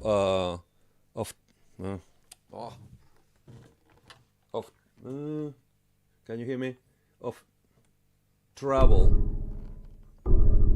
The amount of key going down, even more if you go for the aftertouch, it's a big chunk, to the point that trying to play fast legato, I end up basically bumping on the next key. So if you do a couple more, we got the witching hour. So.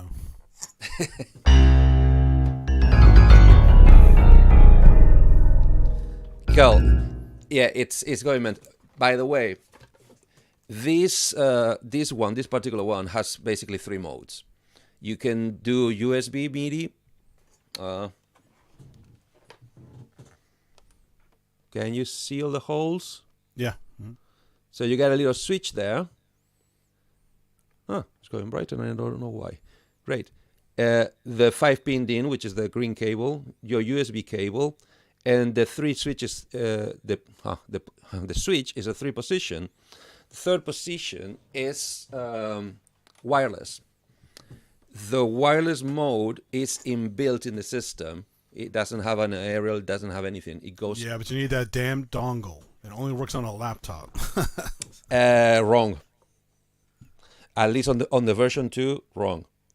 Am I going to do this? Yeah. There's a special red dongle they sold for it, for your computer. I'm getting to that. That's what I had to do with mine. I tried to use wireless. It only worked with the dongle on a laptop. So this is your receiver, your MIDI receiver. Okay? USB-A, right? But this, on the version 2, will work on any computer that you plug it in. And, which is the way I use it the most, any MIDI converter box, a MIDI host box, like a Kenton. Oh, so that did work. I didn't know that actually worked. I haven't tried that part. Yeah, if you plug it on... I wish they had it where it didn't need the dongle, is basically what I'm saying. First of all, why? It's small. You can hide it away. Because they get lost when they break. Yeah, the same way I can lose keys and straps. Yeah. You can buy them. You can buy them separately. You can have more than one. You can have spare ones and then reattach it with the same code. There's a process to link them, but that's all you need. And with this little antenna, thanks to this antenna, my length test was crazy. When I was synthesized in Cambridge, I basically crossed the whole museum from end to end with a keyboard playing. It did not miss a note. And it's like an industrial building with all walls and all columns made out of steel. This thing is awesome for any medium to almost large that's because it's radio, not Bluetooth, right? Isn't it radio? It's not Bluetooth, that I can tell you. It's not Wi-Fi, it's not Bluetooth, it's radio, like those guitar It's Wi-Fi frequency things, right? With the wrong code. It's not Wi-Fi language. That's what I've been told. I see, okay. All right. But they're using wavelength of Wi-Fi. That's why it's stronger, faster, and it's shorter latency. Yeah. And trust me, shorter latency. The only latency... Silphio wind controller uses radio, which is better than Bluetooth, better than Wi-Fi. The Silphio wind controller I have, that little box, also works with the radio frequency, which is really fast. So yeah, but you need... Like guitar audio does? Yeah, but that's analog. How can you send MIDI through analog? It converts it. Yeah, but that's very what quick. I mean. Okay. So that's another option, but not every company does that. Only weird companies like Audio. So. So that is your wireless. It's pretty stable. It's almost more reliable than my audio wireless for my guitar. Really, that thing didn't let me down. So what does it have in store apart from? I'm trying not to block the microphone and show on the camera. So you got your faders that you can configure to manage any parameter, any CC, or I think you can do... Okay, I'm going to say it can only do CC messages. I think it's only CC, yeah. Then the pads, the 8 pads, can do note, CC, and PC and program change.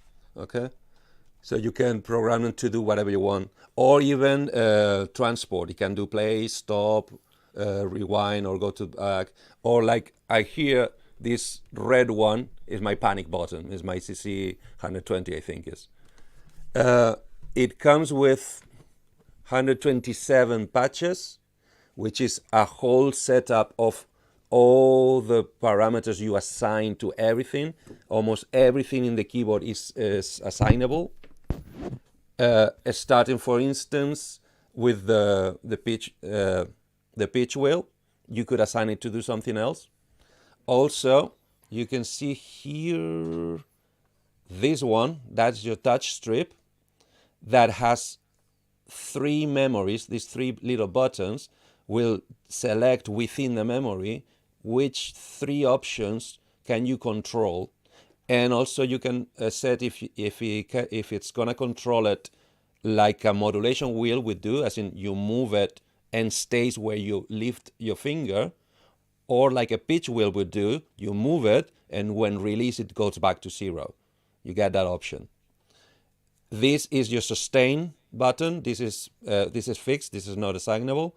This button only does that. Same as these ones.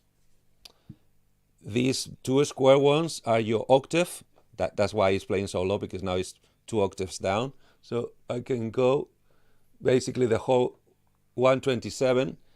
When both are off, you're basically on the standard octave. You're not transposed. You can go higher or you can go lower, 4 octaves down, 4 octaves up. On top of that, this one is multitimbral. It's 2 parts multitimbral, and these 3 buttons is your choice of upper. Basically, you need to assign a split point, and you can assign either. You can only assign MIDI channel to the splits. So one chunk, the lower chunk would do one MIDI channel, the other chunk will do a different MIDI channel if you wish, or the same. That's up to you if you need that for so. So these buttons will choose the lower part, the lower MIDI channel, as in the whole keyboard will play whatever you have assigned on the lower. The higher here, the higher MIDI channel, so the whole keyboard will play the channel you assigned for higher, or in the middle, basically selects both. Then you have the actual split, the lower channel and the MIDI channel in 2 chunks of the keyboard. And the latest thing they put, the same way that the Synth Axe that you just showed from Roland, I think it comes with a D-beam. They included this little beauty. If you can see the LCD screen, can you? A little bit, yeah.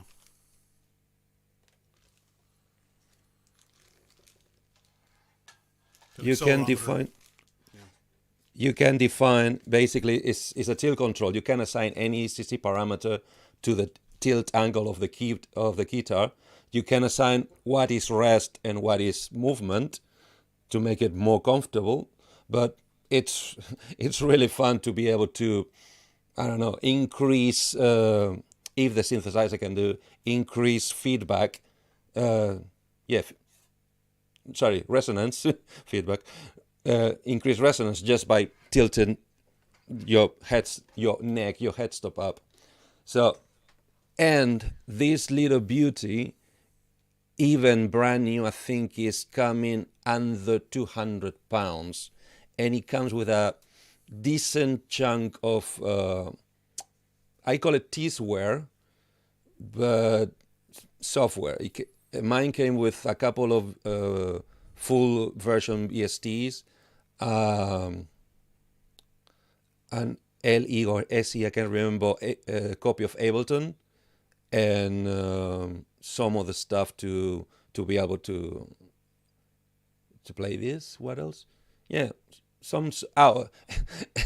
and a training course to learn how to play keyboards. It is totally entry level. the plastic is stiff, but feels empty, and that you don't want to drop it because it might not come back in one piece. But once again, sub 200 quid, MIDI controller, wireless, with all those amenities, all those configurable parts, I think is worth considering. So, what do you have there? Oh, sorry. I was testing something. Let me go back to that in a bit. Let me just, real quick here. Go back to your thing real quick on the Vortex. I want to show one other cool thing on that. Other than the drum pads, which is kind of special because Keytars don't come with drum pads. So that was cool. Yeah. But don't usually do. Some of them show the did, expression again, because that was another modification that they stole from the Jan Hammer mods. The way he's got that pitch bender in line with the stick is a real special mod that Jan Hammer used all the time in the 80s, where you can lean into it with your thumb. Yep. And it's really handy. It's not awkward because it goes along the line of the stick and it just feels comfortable. Whereas some of the ones that are off axis at an opposite angle are kind of weird at times. Yeah. And they did another good decision in my book. I don't know if you can see the master volume. Although I think you can configure, I think is set from home to to CC7 to master volume to your synth is also here. So on your neck movement, you have basically pitch and volume in one movement. And then the front, look, what would be the fingering of the guitar, that's why you have your ribbon. Your ribbon and your sustain, which you can operate both. Come again? It's good stuff, yeah. Yeah. I mean, if you want to try just for little money, get one even used. Sadly, I can't remember what is different with the version 1, which are the ones that you can get very, very, very cheap by now. Version 1 is essentially the same. I have it right here. The white one. So it basically looks the same. It's just the white. You can see the controls better. So this is the layout of the neck. Got the pads. It's got the everything's basically the same. It has the accelerometer, that kind of stuff. It just doesn't have the wireless. Okay. So I thought it did. No, that wireless was a new thing. That's why I got the second one as well, because I wanted the wireless option. Cool. I just never used it because it's tied to USB, and I don't use USB for that much. So cool. Anyway, so that we jumped way ahead there. That was Elisa's Vortex wireless was 2018. Elisa's Vortex 1 was 2014. Again, just controllers, USB, MIDI, blah blah blah blah. So let me go back where I was to. Okay, so we did the KX5, Yamaha 1984. Then a company out of New York made the Link controller. Link LN1, there's the Link LN4, Link LN1000, and they're heavily adopted by Jan Hammer, and he had modifications to them. So if you watch any of his Miami Vice videos where he does either music in the show or how he made music for the show, behind the scenes stuff, he's pretty much playing a Link controller because they basically made it the way he wanted to make it. So I have a Link LN4. It's packed away, so I didn't have time to get it out. But it's one of the ones that has module to add to the cool feature set that it has. So for example, this is the Link LN4, which I have. And you see it's very ergonomic, very curved. It's got the pitch bend and mod wheels inline, alternate to the stick part. And one of his modifications was to move a pitch bender into the line of the stick. So it came like this originally. He made a custom mod where he put the thing you saw in the Vortex right here. Because he liked that better. So he had his own custom mods, or he had them do it for him. I forgot. And then I think the Link LN1000 came with that mod afterward. But the LN1, LN4 look like this. The cool thing about the 4, I don't know if you can see if I zoom in here. It's called 4 for a very good reason. it has bank switching to go between 4 MIDI sources. Those one with the white tags. Yeah, but I thought there were 4 buttons. I haven't used it for a while. So numbers 1 to 4 have a white tag. The other ones don't. It could be that, I don't remember, because this is also for your presets. But what's cool is it came with a rack mount unit. So kind of like on Liberation, but instead of needing it really for control, it needed it for the routing, because you want to have complex MIDI routing between 4 different modules. Okay. So you could stack them, or you could do independent, jump between them when you're doing your solos and stuff like that. And it also tethered, since you already had a wire going to there, it also got its power from the module, because why not? You're already tethered to a module. Okay. What's it matter? So it was designed not to work off of batteries. So we're talking proprietary cable with power supply. Yeah, it's basically look like a XLR cable. Yeah. And it's using that to send all of its power and control. Yeah, phantom power basically. Because let's remember that although the standard MIDI is 5-pin, it's only using 3. So basically it's like a microphone XLR 3-pin. Yeah. So the Link LN1 in fact, many people 85. do the conversion. Many people do the conversion with conversion boxes, so they can run cheaper, easier to find microphone XLRs to send MIDI through it. They just would use on each end conversion boxes from Canon 3-pin to 5-pin in. Yeah, so then they had, so LN1 is 85. LN4 came out. Jan Hammer went crazy for it. They had a custom signature model of it, which I haven't found online. But I think in most of the videos you see him playing, he played the LN1000. And that was a little bit later. That was 1990. But he did use the LN4 a lot in the 80s. And it was just a simple little 1U rack, very, very light, because it's just routing box and power. It was not heavy at all. There was no real synth brain in there or anything. It was just power communication. So it's very cool. I was really happy when I got it. I just haven't had a chance to really use it much, so I've hacked it away. So you do have one of these? LN4, yeah. Okay. And this is back when even a used Roland Keytar was like $1,000. I mean, you just couldn't find them. And the KX5 was $1,000. The Korg one you couldn't find anywhere. The Casio one I'm getting to shortly, you couldn't find anywhere. Yeah. And so it's like the only if I wanted to get a Keytar, I had to get one of the Vortex that wasn't coming out yet. Yeah. No one. That was the only Keytars you could get, so they had to pay a lot of money for them. No, in history there have been long periods of nothingness in the guitar world, and because it's a very, very tricky question, a tricky subject. Because the problem is, not every synth player wants to buy a guitar.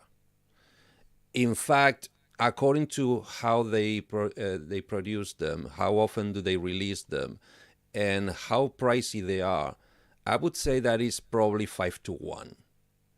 Okay, every 5 synth players, one of them will buy a guitar, and that one has to be splitted in between, at the moment, 3 major brands.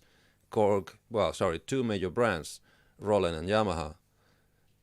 And even so, they're not releasing new guitars not even every 5 years.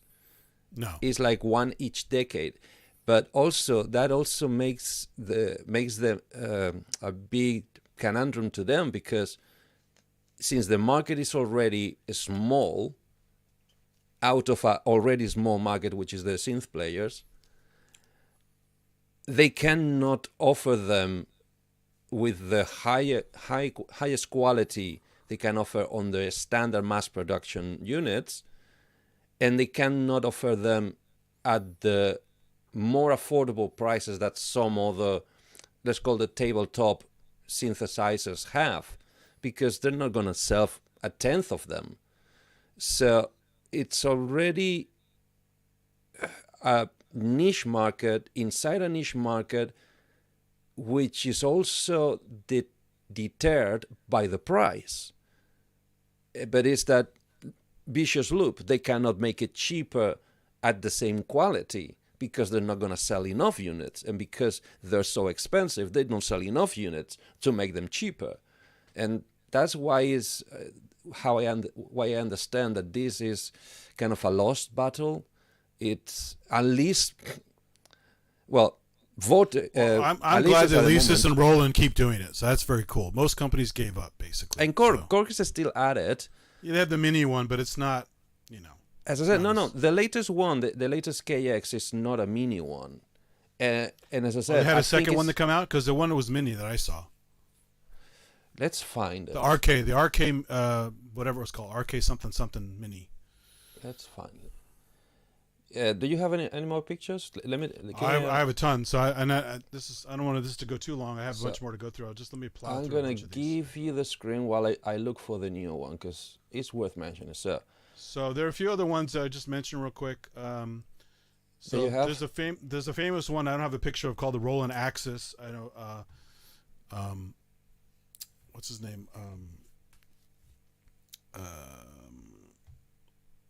A few people have been talking about him, and now I'm drawing a blank on who it was. One was Dr. Metley. Dr. Mike Metley actually talked about Axis. He had one for a while, loved it, and sold it.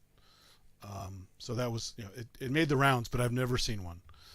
They mentioned Yamaha DX100 here as a Keytar. Again, it had the lugs like the CZ101 had, so you could wield it like a Keytar, even though it really wasn't a Keytar.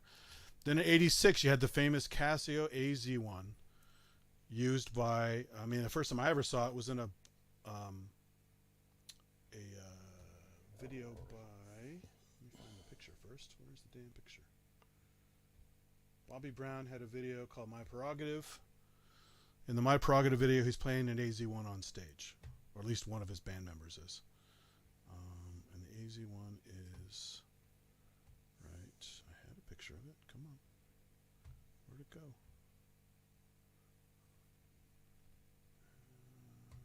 Oh, there it is.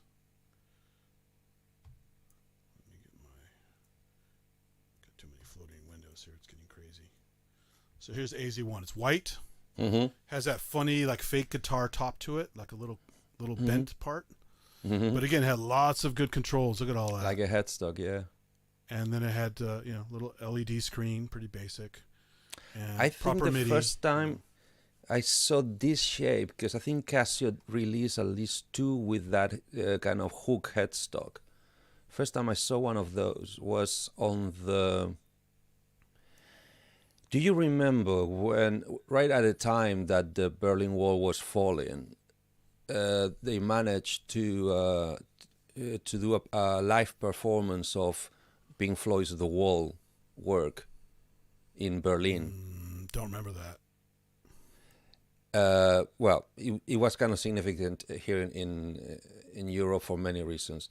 Because I remember the Berlin Wall stuff, but I don't remember the wall. Shortly after, the minute everything stabilized and Germany was actually won, they put together this whole show where they built through the songs. They built a wall, as in 4 or 5 persons tall, and then at the end of it, in the tour, Roger Waters had the tour like 10, 15 years ago where he did that with white cardboard boxes and used it as a projection screen. It was very cool. But I believe that was after the one they did in Berlin. Yeah. He got the idea and wanted to basically to market it to the whole world. But they did that. And I think in fact it was Thomas Dolby playing the teacher and another brick in the Wall Part 2 performance. He was carrying one of this. Okay. Because really, that hook on the headstock is unmistakable. I saw Thomas Dolby play this a lot, even though he often used a Fairlight keyboard, but he didn't want to lug that around like that. He wasn't Edgar Winter trying to carry some big heavy keyboard around. So he'll use this to control his Fairlight. Cool. Let me see if I can load this, because I don't know if it's gonna work. See, I thought it wouldn't work. Because now if I go here and I do this, can you see this? Yeah. So it has a little bit of that shape still. Yeah. I was a little wrong. But because of that bottom edge, that's kind of on an angle. Now that you mentioned, yeah, it looks like a little bit like it might be mini keys, or at least not full size. Or slim keys. They're somewhere in the between, I think. Slim keys. Yeah. But those red bits, I got told, I never touched one, I got told those were made of wood instead of plastic. Oh. So the rest of the chassis is plastic, and probably with one or two metal reinforcements. Yeah, I literally never see those anywhere. I've only seen them online, pictures. I've never seen anyone play it. Never saw one in a store. Funny enough, you can see the strap buttons here. Yeah. Connectivity. You see, it's because the lines are broken, but no, the handle is kind of is parallel. It's in the same line. Yeah. I'm not sure if this one has engine inside because, well, we can see an input, I assume, for a microphone to do some vocoding. You can see the wood grain here on the side. Power on, external power, which to me is a buzzkill, and MIDI out. Well, if it's 9 volts, though, it may have a battery thing in the back, because that's easy to put batteries in for 9 volts. Let's see. If it has an engine, it might not be. Yeah, the problem there is if it draws too much power, then even at 9 volts, the batteries won't last very long. So because I can see kind of banks here, it's got a jack on the top, which might be for a microphone or some kind of vocoder thing. Yeah. Oh, battery! Yay! There's your battery pack. Yeah. There's your battery. So yeah. Oh, six AA's. That's nice. Yeah. Cool. Included. But what is really funny is, look at this. It's not even expensive. I remember this coming out in like 1,200, 1,300. Yeah. And I don't know if you can see my pointer, because it has a demo. I'm gonna go on a limb and assume it has an engine. Stereo controller sound generation, MMT, whatever that means. Yeah, because they want to compete with Roland, so they're going to put some. See what I mean? Yeah. To me, this was Core's reaction to the latest Axe Edge, the one with the blade. Yeah. And only because of that, because they didn't promote it further, they didn't evolve it. Same as Roland. Roland has not made any changes on this ever again. Ever since. And but at the moment, apart from this controller from an LSC, that's the two options you have. You have the Roland Axe, and you have this KX Core KX, and that's it. Or do you know of any other one? No, I mean, as far as Roland had a few, like the Lucina, which I'll get to. They stopped making that, as far as I know. So yeah, it's a slim market now. I'm assuming the Vortex is still made, right, or sold? Yeah, I mean, Vortex is going very strong. That thing, that baby is selling loads. Yeah, loads. Once again, keyboard players, synth players, guitar players, but sure. A lot of the ones even today it still gets laughed at because oh, who's this asshole with this guitar on stage, And then you see Jan Hammer play it, and everyone goes with the jaw dropping because exactly. There's a famous video. I won't put it on here because it'd be copy claimed and all that stuff. But go look it up. It was Les Paul's what was it, 80th birthday anniversary, whatever it was. Eddie Van Halen plays live with Jan Hammer on stage, and they're both shredding together, and they're trading off guitar parts, and they both sound amazing. Yeah. And there's this guy playing a keytar. He's so good at that. It's like this guy, the guy from Anglestar. Damn it. Me and my memory. Before I forget, I also forgot to mention some famous keytar players. Let me do that before I get to the synth list again, or keytar list. So, the most famous ones, I already mentioned a few in some of the discussion, but Keith Emerson, Herbie Hancock, Jan Hammer, Jordan Rudess, George Duke, Chick Corea, Tony Banks, Jean-Michel Jarre, Bob Casale from Devo, Thomas Dolby, Jeff Downes, Imogen Heap, Howard Jones, and Lady Gaga. And I'll show you some crazy-ass Lady Gaga custom ones. They're wild. I bet you. She loves fucking Keytars. She has to. She loves Keytars. It's the only way for her to play keys at the same time she's doing the show. Well, she had a guy, so there was an effects show here called Face Off. It was on Sci-Fi Channel for a while. And it was all these like special effects makeup guys for horror and sci-fi coming together as students and doing a challenge. And some of them came from Tom Savini's school. Some were self-taught, and they're all pretty amazing. Well, one of the judges works for Optic Nerve Studio, the guys who did the makeup for Babylon 5 in the 90s. And so there's some really like high-profile people doing judging on the show. Optic Nerve custom built some Keytars for Lady Gaga when she just got started. And they were just really weird shapes with like a NPC bolted to it and another thing bolted to it, and just kind of made futuristic looking. Steampunk-ish? Until she finally got some really crazy ones made later. Okay. So, yeah, she takes Keytars very seriously. It's kind of funny. Cool.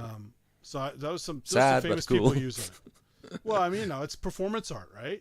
No, so I mean, like Jordan Rudess has a custom one as well. I didn't show that here. Yeah, but he has a custom one he designed. I've never seen him use it. Dream Theater. Never, ever. In Dream Theater. I've never seen it. Well, he used to. There are pictures all over the thing of concerts where he's playing it. Sure. But obviously, if somebody's going to have a guitar, that's Rudess. Come on. I'm not a fan of Dream Theater. The guys are all good players. I just don't listen to the music. But I mean, for those who love it, they would have seen it somewhere, you know. Sure. So let me jump back into the list because there's so many more here to cover. A couple I'll just again mention, no pictures, but even Seal, it's an Italian company, right? Seal. Did he? They had a DK70 with an optional grip, just like the SH101. Korg 707 apparently didn't have a grip, but it acted like a Keytar. It had strap lugs on it. That was an old, like a 4-operator FM synth. Korg 707. I used a lot by the guy from Traffic, Steve Winwood, used that a lot. 707. I closed it already. I think there's a third contender. I think Yamaha has one on the market, but kind of that's what I'm getting to. Yeah, so they had a bunch of these. They had a bunch of these toy ones for us. So the fancy one was the SHS 200, I think it was. The SHS 10 is the one everyone thinks of, the little red one. Yeah. Or sometimes white, or I think green. They had a green one, or blue.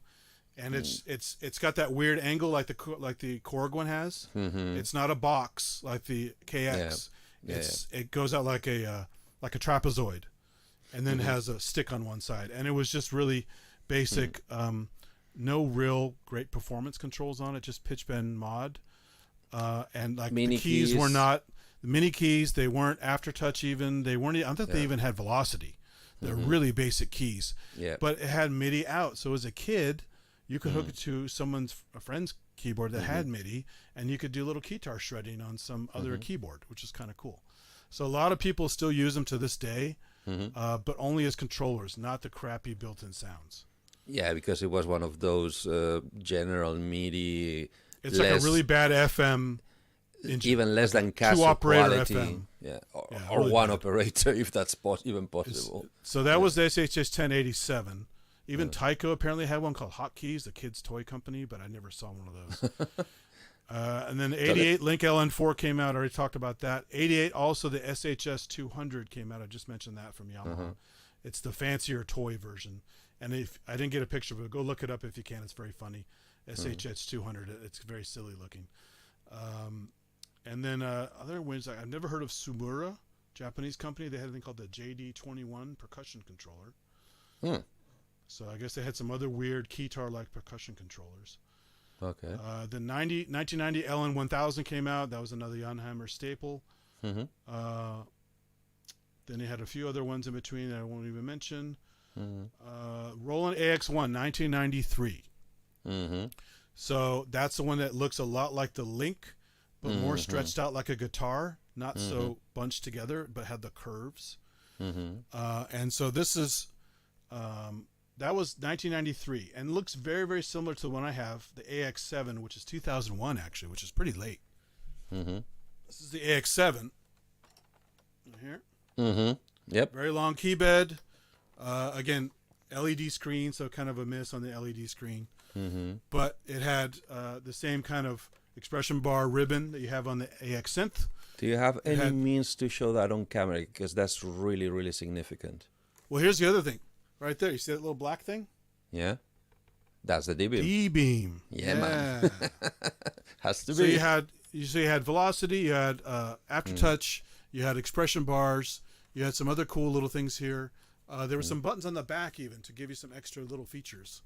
Oh, wow. What they do. There's a battery compartment. There's DIN 5 MIDI, D-beam. Like, they pretty much gave you everything on this guy. As I said, if you could make a close-up of the bend bar, because this is a concept that I don't think anybody else ever did. Let me see if I can get on this little camera here. Hold on.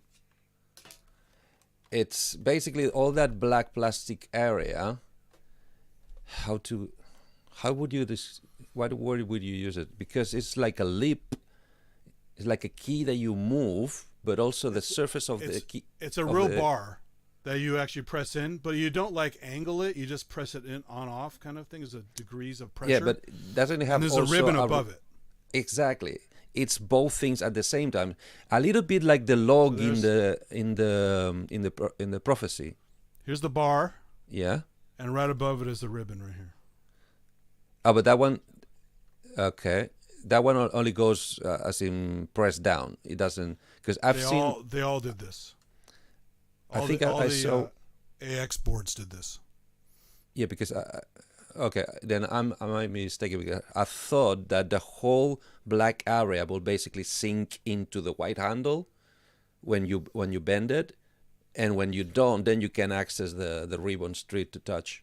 No, it's just right here all the time. So ribbon whenever you want to play it, and then this little area that one is fixed. So it's kind of like on the when you look at the cool. Thank you. Brooksy calls the wiggy sticks from Roland. The wiggly stick, yeah. So we have modulation going up. Yep. And pitch going to the side. Yeah, like Colt did. On a JP 8000, you had a lot of travel for that modulation. Okay. On something like an Alpha Juno, it's like not a lot of travel, so you had to really I can't even talk. You played very carefully to get that modulation in, because if you push too fast, you've gone to max. This one's got a little more travel than that, so you probably have maybe, that much travel. The Alpha Juno is like that much travel, and the JP8000 is like that much travel. So depending on how you move that stick, you have a lot of room to play with it. So, cool. But these are very cool, and I had to get one because it's the D-beam, and it looks nice. It's very well built, very sturdy. So that's the AX7, but the AX1 came out first. That was 93. AX7 is 2001. Cool. Then after the AX1, you had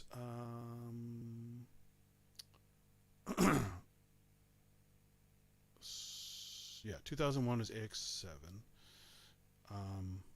Then you had a thing called the Zen Riffer Solo Axe, which I haven't got a picture of that one, but it just sounded kind of funny. Another MIDI controller. Then Behringer had something called the UMA 25S, and again I didn't find a picture of that. Okay. Has no grip, but it's considered a Keytar-like controller. Okay. It's just MIDI. All right. USB and DIN 5 MIDI. Okay. And then you got the AX Synth we already talked about. 2009, the AX Synth from Roland. 9. Wow. Oh, you mean, sorry, the original version, round one, the rounded one. Yeah, the round the one I had with Jean-Michel Jarre playing it, that was the AX Synth. Okay. Then you had a few other weird ones I never heard of. And then you have the Roland Lucina, 2010. Check this out. You've already seen that one I showed before that had that real organic look to it with the handle built into it. That's the one. And this is the Lucina. Yeah. Where your hand goes in here. Around from the back. Grip, exactly. And then you have this same bendy thing and a ribbon right here. But so you don't have to you can't, like, it won't fall out of your hand because your hand's in this hole. Yeah. Whereas on the stick you could go oops and it would slide out of your hand. So here your hand's kind of trapped in here. And then you have a strap, and then you're. God, that looks so uncomfortable. And didn't they put controllers in front of the keys? They did, yeah. So there's a bunch of buttons and pads and stuff on the front. So you So could this probably one play also these has as pads. drum percussion controllers, like the other one, but they're Okay, more linear because you use for other features. Let me put you there. Can you bend the pitch bend bar? Okay. Probably A little bit of travel. Probably this is the one that confused me because you don't really see the white when you move it. So I thought the whole black area was coming inside the handle. Yeah. No, it's not. But you have this whole section here with, and that's where your display is actually down here, which is kind of funny. The display's not up here; it's down here. 2-character LED display. I mean, don't get me wrong. A bunch of these buttons. All those concepts are reasonable, and probably somebody complained about it at one point or another. But I don't know, a little too weird too soon. But this is also a synth, not just a controller. So this comes with the engine inside, doesn't it? Yeah, it comes with a pretty basic synth. It's probably a little bit better than a Gaia. Okay. But I haven't played it for a long time, so I forgot. But is it synth or Rumpler? I mean, they're classifying it as a synth, and if it's like a Gaia, then it is a synth, because a Gaia is a synth engine. Okay. Right? Cool. It's not like the best synth engine you ever heard, but obviously, if you know what you're doing, you can make any synth sound pretty good. You just got to program the crap out of it. Or at least so that convenient. was Lucina. And it was on sale, and I said, oh, that looks kind of quirky, and I'm a Keytar guy, so what the hell, I'll get one just for hell. No, don't get me wrong. I would love to have a go on one of those. Yeah, I'll do a demo one of these days. It was packed away, so I had to actually get it out to show it. Don't worry. The other stuff was packed away even further, so it's going to take longer to get out. Maybe for a future show. But then you had, then you had the Vortex 2012, original Vortex, Vortex Wireless 2014, the Korg reissue RK 2014. Then you had then Yamaha finally got back on the bandwagon with the Vocaloid keyboard, which I would love to get. But because it's region locked app, you need an app to really control it properly on the phone or iPad. It's region locked so badly I can't even get my phone no matter what I try to get the app. And I'm not going to buy it if I can't have the app because it's crippled without the app. Yeah, but careful with that one because the Vocaloid, you're totally right, is it's really fun. It's Japanese market only. They were trying to keep it at home. Miku Stomp isn't. I mean, I was able to get a Miku Stomp, but that was this Korg. is because still though this is no. Yamaha's Yamaha, Korg is Korg. Yamaha wanted to keep the Vocaloid at home, but they used the same chassis and the same synth engine on two products. Yeah, one's a really crappy Keytar and Yeah. one's the Vocaloid. So No.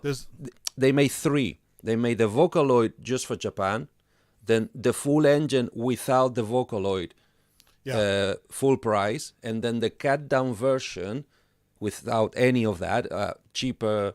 I think it might have been just a controller. I need to double check, but way cheaper engine, but more design for you to jam along with backing tracks. On the Vocaloid Spirit, on the karaoke Spirit, but just with music, which is something that Yamaha does on many of their products. Yeah. For instance, I'm just bummed out because it's like, even though it's in Japanese, I don't care. I can use another phone with a translation app to figure it out. I don't care. I want to use it, but they've region locked it, so I cannot get it at all. Yeah. So I'd have to buy a phone or an iPad that's from Japan to get the stupid app. It's just stupid, right? It is one of those marketing decisions that only make sense if you're Japanese. Yeah, but it's just Miku Stomp and other things have taken off here. I have a Miku. I have a Miku of. It's not about the Vocaloid side. It's not about Miku, Hatsune Miku. It's about Yamaha don't want it to sell that product. Like I can name another example. For instance, Roland on the JB line on the expansion cards, they release a Japan-only card. One of them. When I got it, when I finally brought it from Japan and played it, then I understood why they made it Japan only. Because basically, they were giving for free what the rest of the world was paying for. That's fine. But I mean, it's just, there should be some way, if you're really interested and want to spend the goddamn money, to be able to buy it. They just should not or to unlock the it at least. fucking Yeah, app. it should. Yeah. Yeah. For collectors. There are fans here of that. Even though I'm using it mostly for a joke, Yeah. I still would like to be able to do it, because I will not buy the Keytar if I don't get full control out of it. And there's a great demo video by this lady who does a lot of Keytar stuff on her channel. I forgot her name. Wagyu definitely knows who she is. She does a demo of the crappy one and the Vocaloid one, and it's amazing. Is it Pink in the Cat? Maybe, but she has like a bedroom setup. She's on a bed. All the Keytars on a wall around her. Yep. She's like a total like Keytar nut. That's the person that taught me most of everything I know about guitars. Exactly, and that's the thanks to her demos is why I got the LSs. Exactly, yeah. And she has the Yamaha cheap one, the SHS10, and some of the other crappy ones out there as well.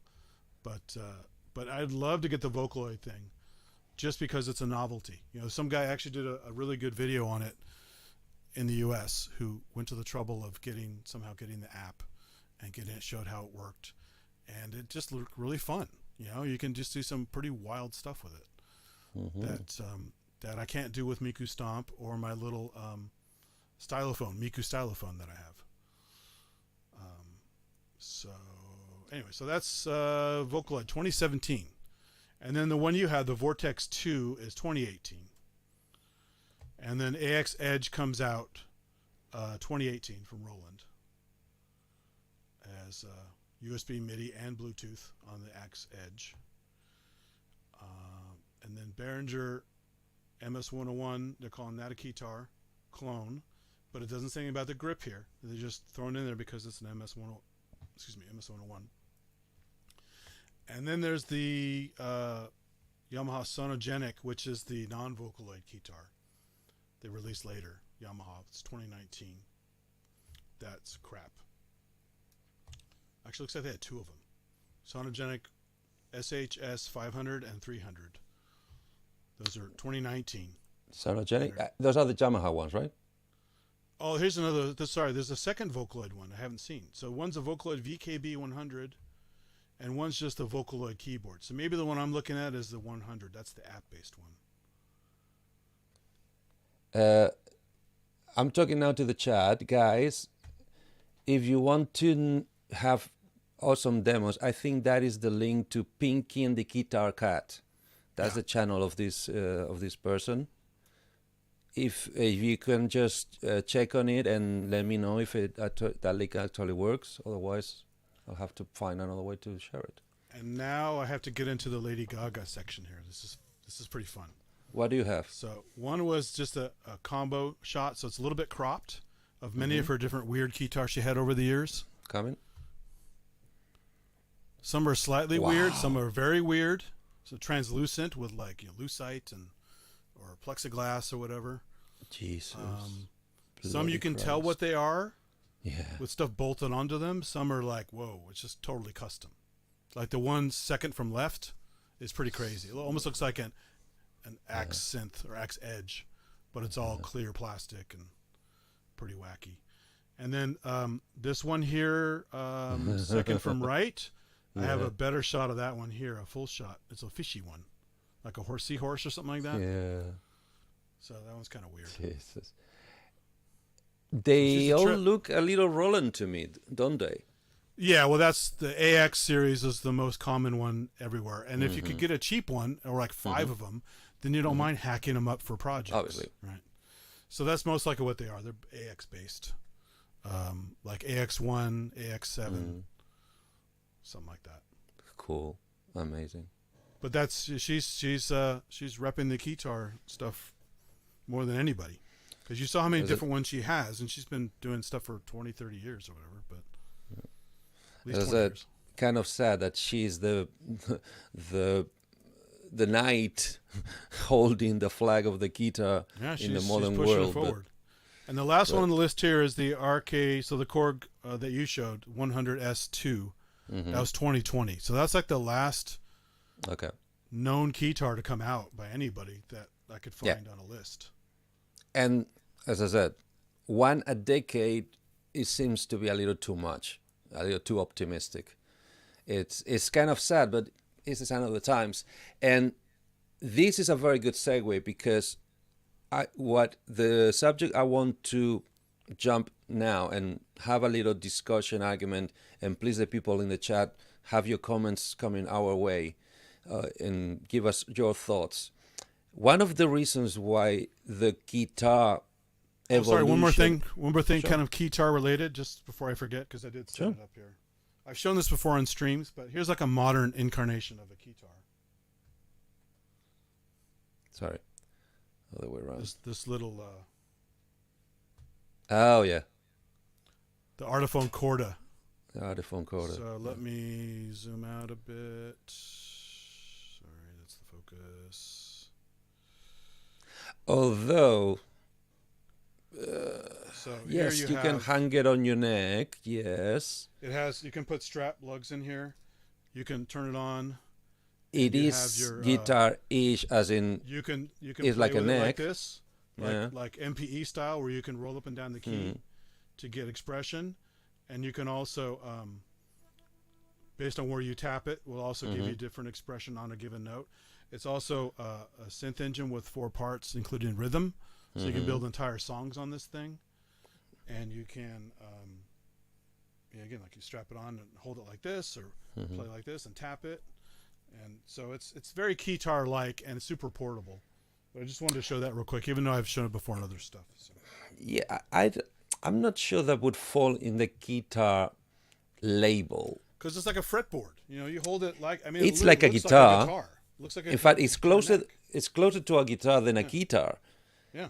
In a Keytar, technically, it's just a keyboard you hang around your neck, but it needs to have keys, and that one doesn't have keys. Although it has surfaces that behave like keys, it doesn't have.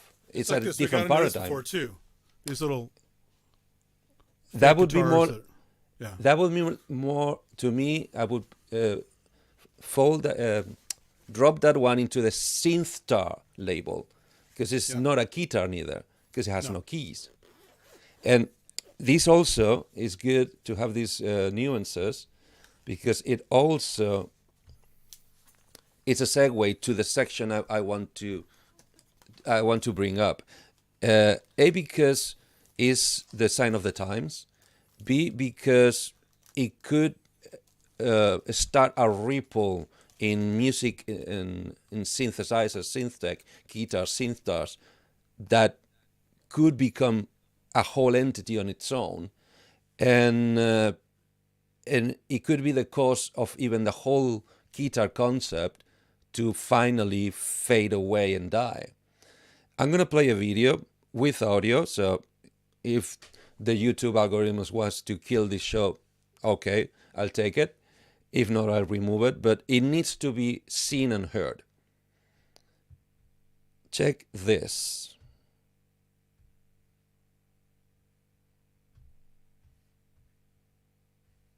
And I'm coming.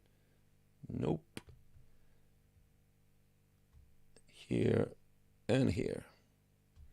Please let me know if you can hear it.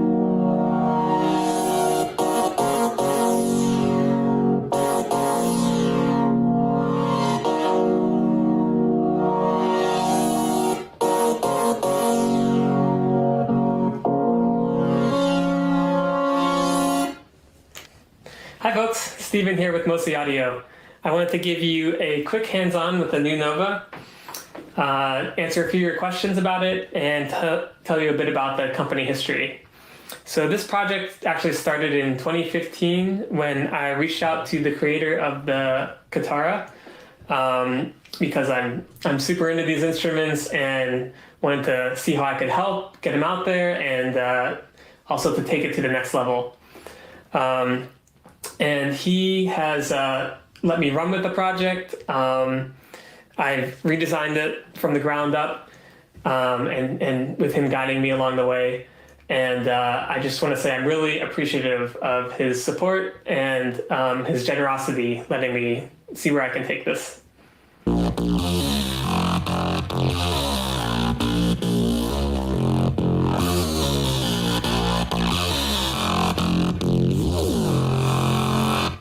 So at the heart of this instrument, you have this enormous touch panel.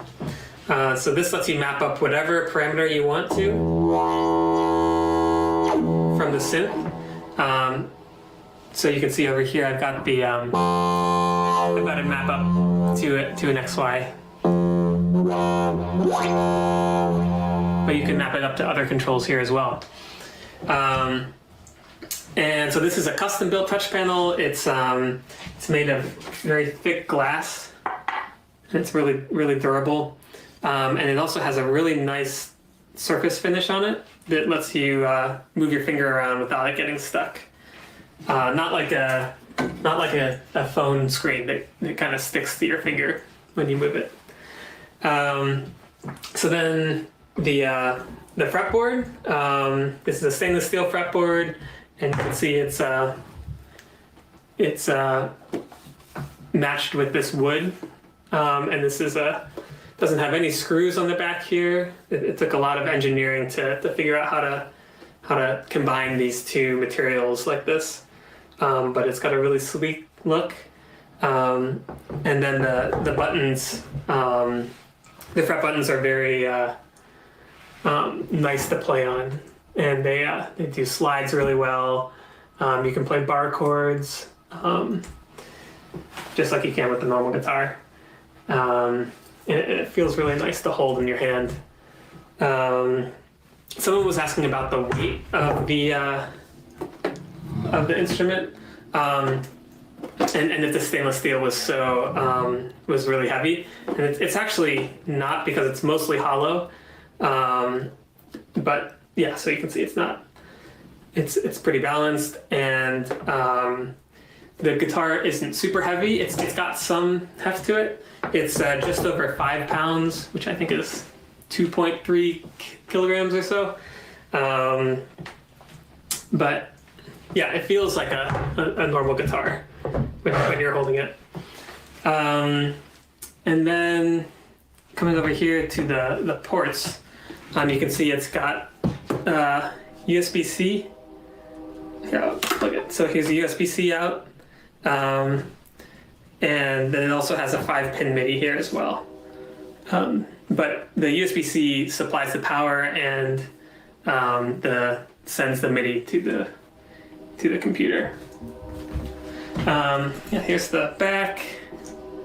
Not too much going on here. And it doesn't have the logo on it yet, on this one.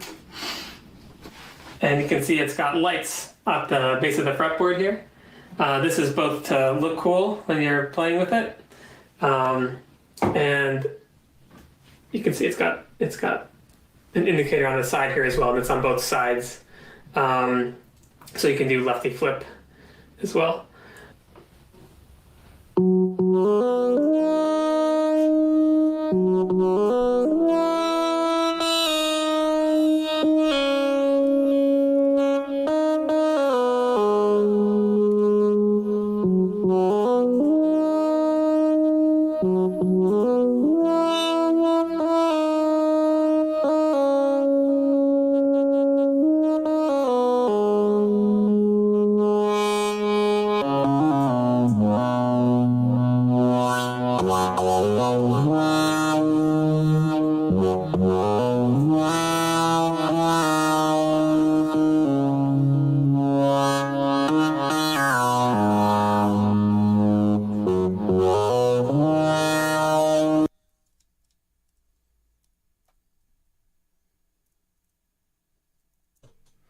So that's cool, but it's funny. The buttons remind me of the Yamaha Easy EG with the buttons on the fret. No, it doesn't remind you. They're the same.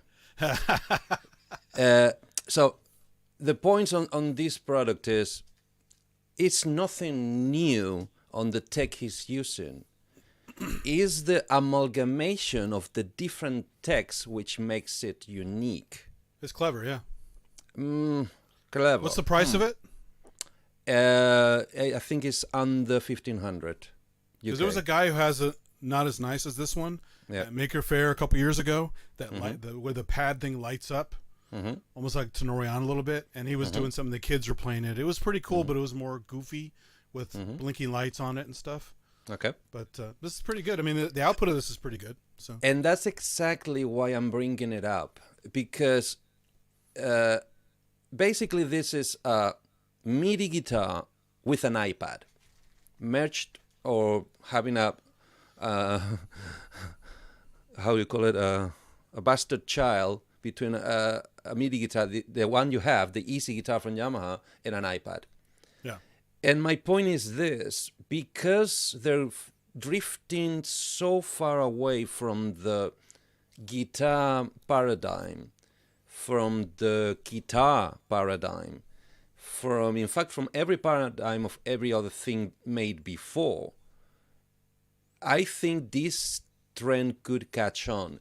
And first of all, I learned about this particular guy, this particular brand, because on TikTok, there's a British band called Pendulum. One, what I would call the synth player in Pendulum, although they play a type of electronic pop rock, extremely synthesized, as in, although there's only one synth player, which is not playing a synth, as it is not playing a board, it's not playing a guitar, it's playing this guitar, controlling all of the synth parameters at the same time. It's controlling pitch, volume, dynamics, filter, cutoff, drops, ratchets. It's controlling everything. But first of all, is the visual. You don't see the synth player behind the keyboards on the corner, not even on a little gel or those things you use to make toddlers walk. In Spanish, we call them tac-a-tacs. You know, this little contraction with wheels that you put a toddler, and it basically... Yeah. The guy in Rammstein does a lot of that, but he's still behind a board with keys. Oh, you're talking about treadmill? No, to me, a treadmill is something adults use. No, I'm talking about the one you put a toddler inside. Oh, because the Rammstein guy used a treadmill a lot too. So yeah, that too. He's used every other thing. Every that gimmick he you can think of, yeah. Exactly, to make a little bit interesting to be behind the keyboard. But this guy is gone one step further. He's on the front line with all the guitars because he's carrying something that hangs like a guitar. Yeah. That you finger like a guitar with the same. I think it's totally configurable, but the predetermined setup is basically guitar setup. Is ascending force in between the lines of buttons, which is exactly what I want to bring this to the forefront, because it's a different beast. It's following the neck, fourths, and lines and frets concept, the grid of the guitar, but by removing the guitar like the easy guitar, the performance is nothing like it.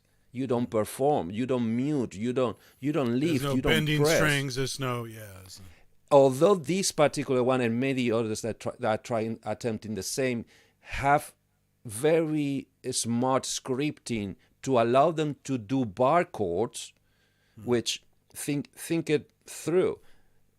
On that device, you're not pressing a specific strings and muting everything else like you do on a guitar. You're pressing 6 buttons plus 3 more buttons all at the same time. And the advantage is you won't get buzzed notes. You never, exactly. But that would mean that you would never get, sorry? The harmonics, yeah. You don't get harmonics. You don't get. Although do that real quick. You could do, but it's not the same. You couldn't. You can't do this. Right. Give me a second.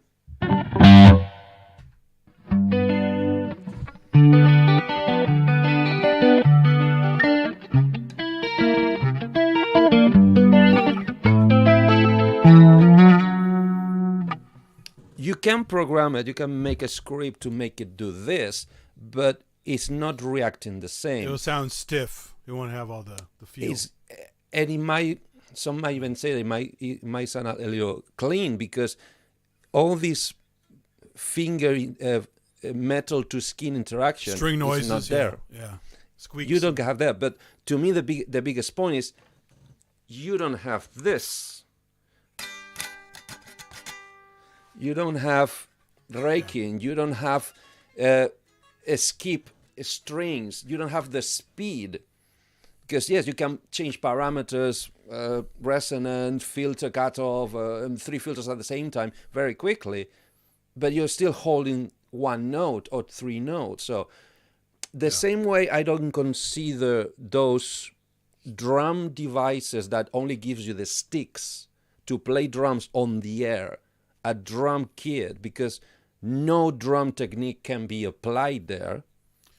This device, to me, it's not a guitar. It's not a keytar because it has no keys. So the techniques, the arpeggio techniques, the chording techniques that a keyboard would give you, including, to an extent, the aftertouch or even polyphonic aftertouch. Because think about trying to make chords polyphonically aftertouch modulated in the iPad, on a black iPad with no visual reference, in the middle of a dark stage. Well, yeah, in the future, you get a guy saying, "Oh, I play guitar," and you go, "Oh, here," and you give him one of those. Exactly. And he goes, "No, this one," with a pad on it. Exactly. So I want to vindicate that that's not a guitar, although it has the shape of one. It's not a keytar, although it plays synths like a keyboard can. Yeah, it's a whole new player in the game, and it might become more and more popular just due to the fact that it gives you all the more than the flexibility that things like the GR500 or any of the 13-pin synth guitars can do, without the troubles of mistriggers, feedbacks, cut off notes, or just the cable dying on you, basically, or going mental. It's way more stable, it's way more resilient, and it's road proof, because they're just buttons and a touch surface. So, what do you think? Where do you see this coming? Do you think it's going to? Well, if you played that at Burning Man, though, the buttons would get full of dust and it wouldn't work. In which one? You played it at Burning Man, where it's really dusty. That thing would probably malfunction immediately. So, obviously, here we're not how to call it. We're not actually tooling or engineering to the perfection of a guitar, where everything is fixable, repairable, or replaceable through decades, almost centuries of try and error and master in luthiery. This is a completely newborn that this guy is producing some units very timidly, apparently, because it's kind of catching up. I think the website is always showing out of stock. It's one of those ones. So it's more like working to order. But it might take off with all the new types of new electronic music. DJs/producers being more and more noticed on stage and wanting to have an edge over the rest. Metal bands going electronic, EBM bands coming out of the underground and coming to the forefront.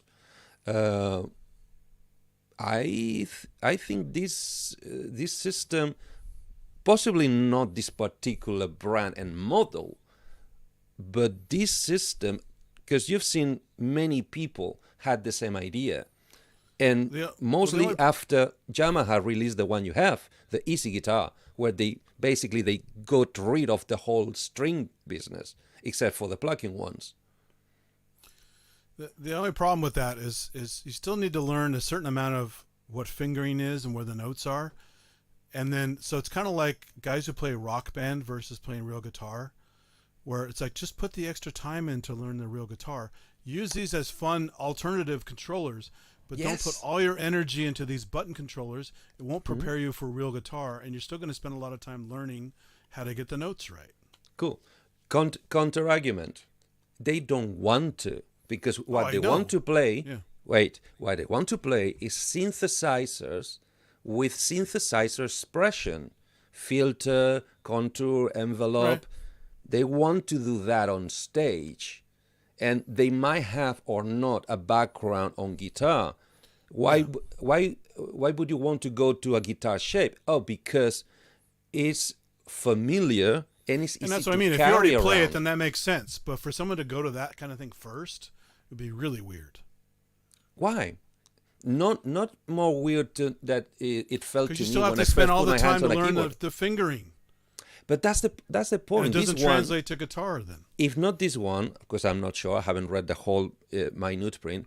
This system you can totally configure. You can put a guitar setup, ascending fourths with 6 strings, or you just can put a piano, octaves and the next octaves and the next octaves and the next octaves. Yeah. Something like the one that Ian J. Cole has. The Lin... Linstrument, or I can do the same thing with the Machina Plus or with the Force, Akai Force. They can all be Keytars in a keyboard mode. Because it's just a set of buttons that can be mapped. It's up to you which finger do you want to learn. Even my, what do you call it? The circuit, Novation circuit. You can put it in a keyboard mode where it's got the light up like the black and white keys. Exactly. And just, you could strap that on and play it like a guitar as well. So we're not down. At this point, we're not even down to what previous musical background do you have. Is what works best for your brain. Right. Do you understand linear octaves? Do you understand multiple ascending fourths and vertical fourths? If that controller is like $1,600 though, and it's just a controller, that's also another thing to think about, right? You got to really be into that. How much is the Roland guitar? Well, although that one has an engine. The new Axe ones? Yeah. I can't remember it, but they're I think it's $1,200 or something like that. 12 to 1,500 depending on shops. Yeah. So and you get something out of it other than just control. So yeah, but once again, it's a prototype, is unique. Few people, for not saying nobody else, have it. Oh, I would definitely get one. I'm not knocking the device at all. I'm just thinking for somebody to get into it straight from nothing would be kind of weird. It'd be a guitar guy would get it, or somebody who's a keyboard guy wants to learn a little bit about guitar. Yeah, going straight to it would be weird to me, but that's just me. Yeah, exactly. But you have already a background. Just think about a teenager, has never ever played any instruments, has been to gigs for 5, 7, 10 years of his life, and has been watching guitar-shaped objects on stage since ever. So it's familiar and natural to be leaning towards that. Then he finds this one.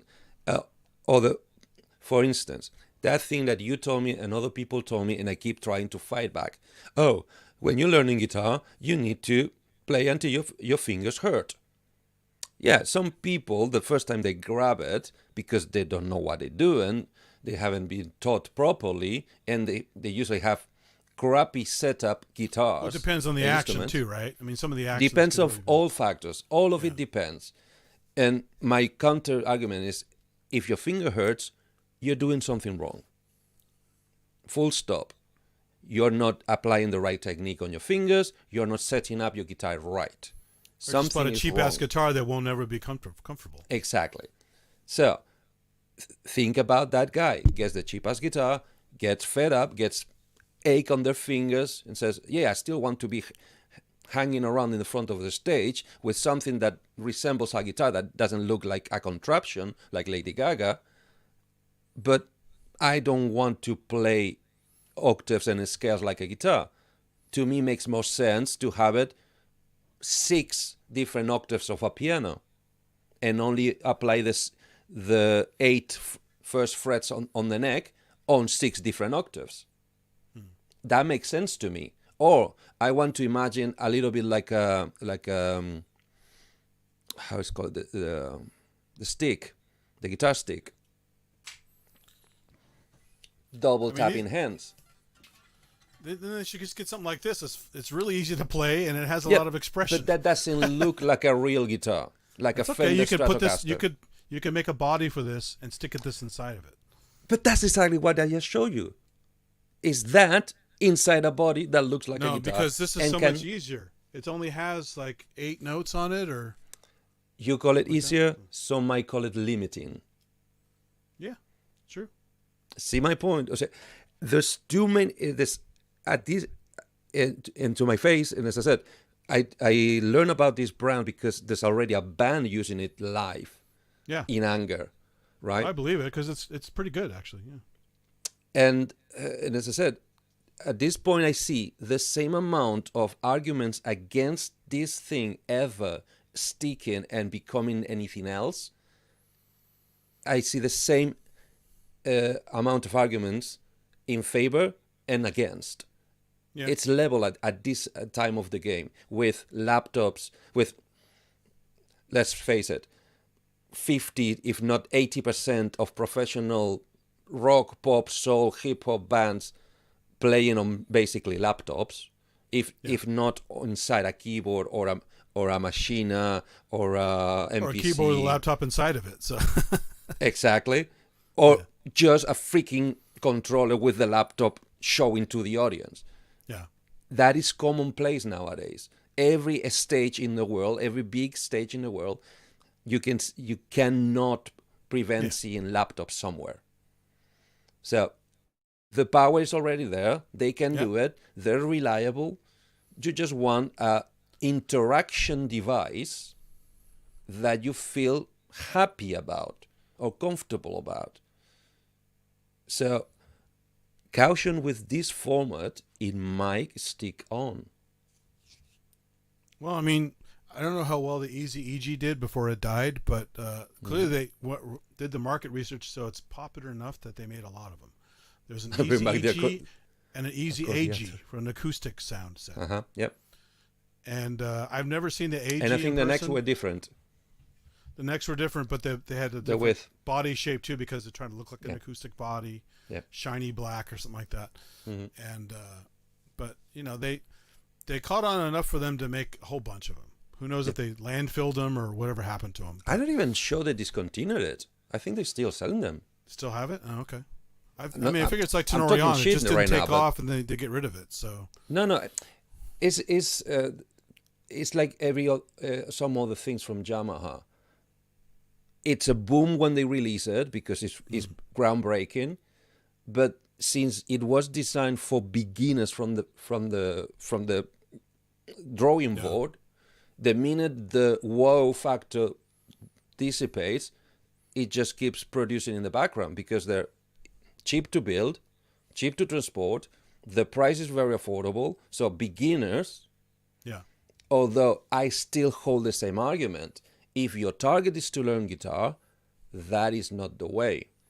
If your target is to play something that resembles a guitar from the guitar paradigm, as in where the notes are and how to get them out, point of view, but without wanting to go all full on a guitar that makes, for instance, loud noises or just noises in societies like Japan, where if you sneeze, the neighbor complains.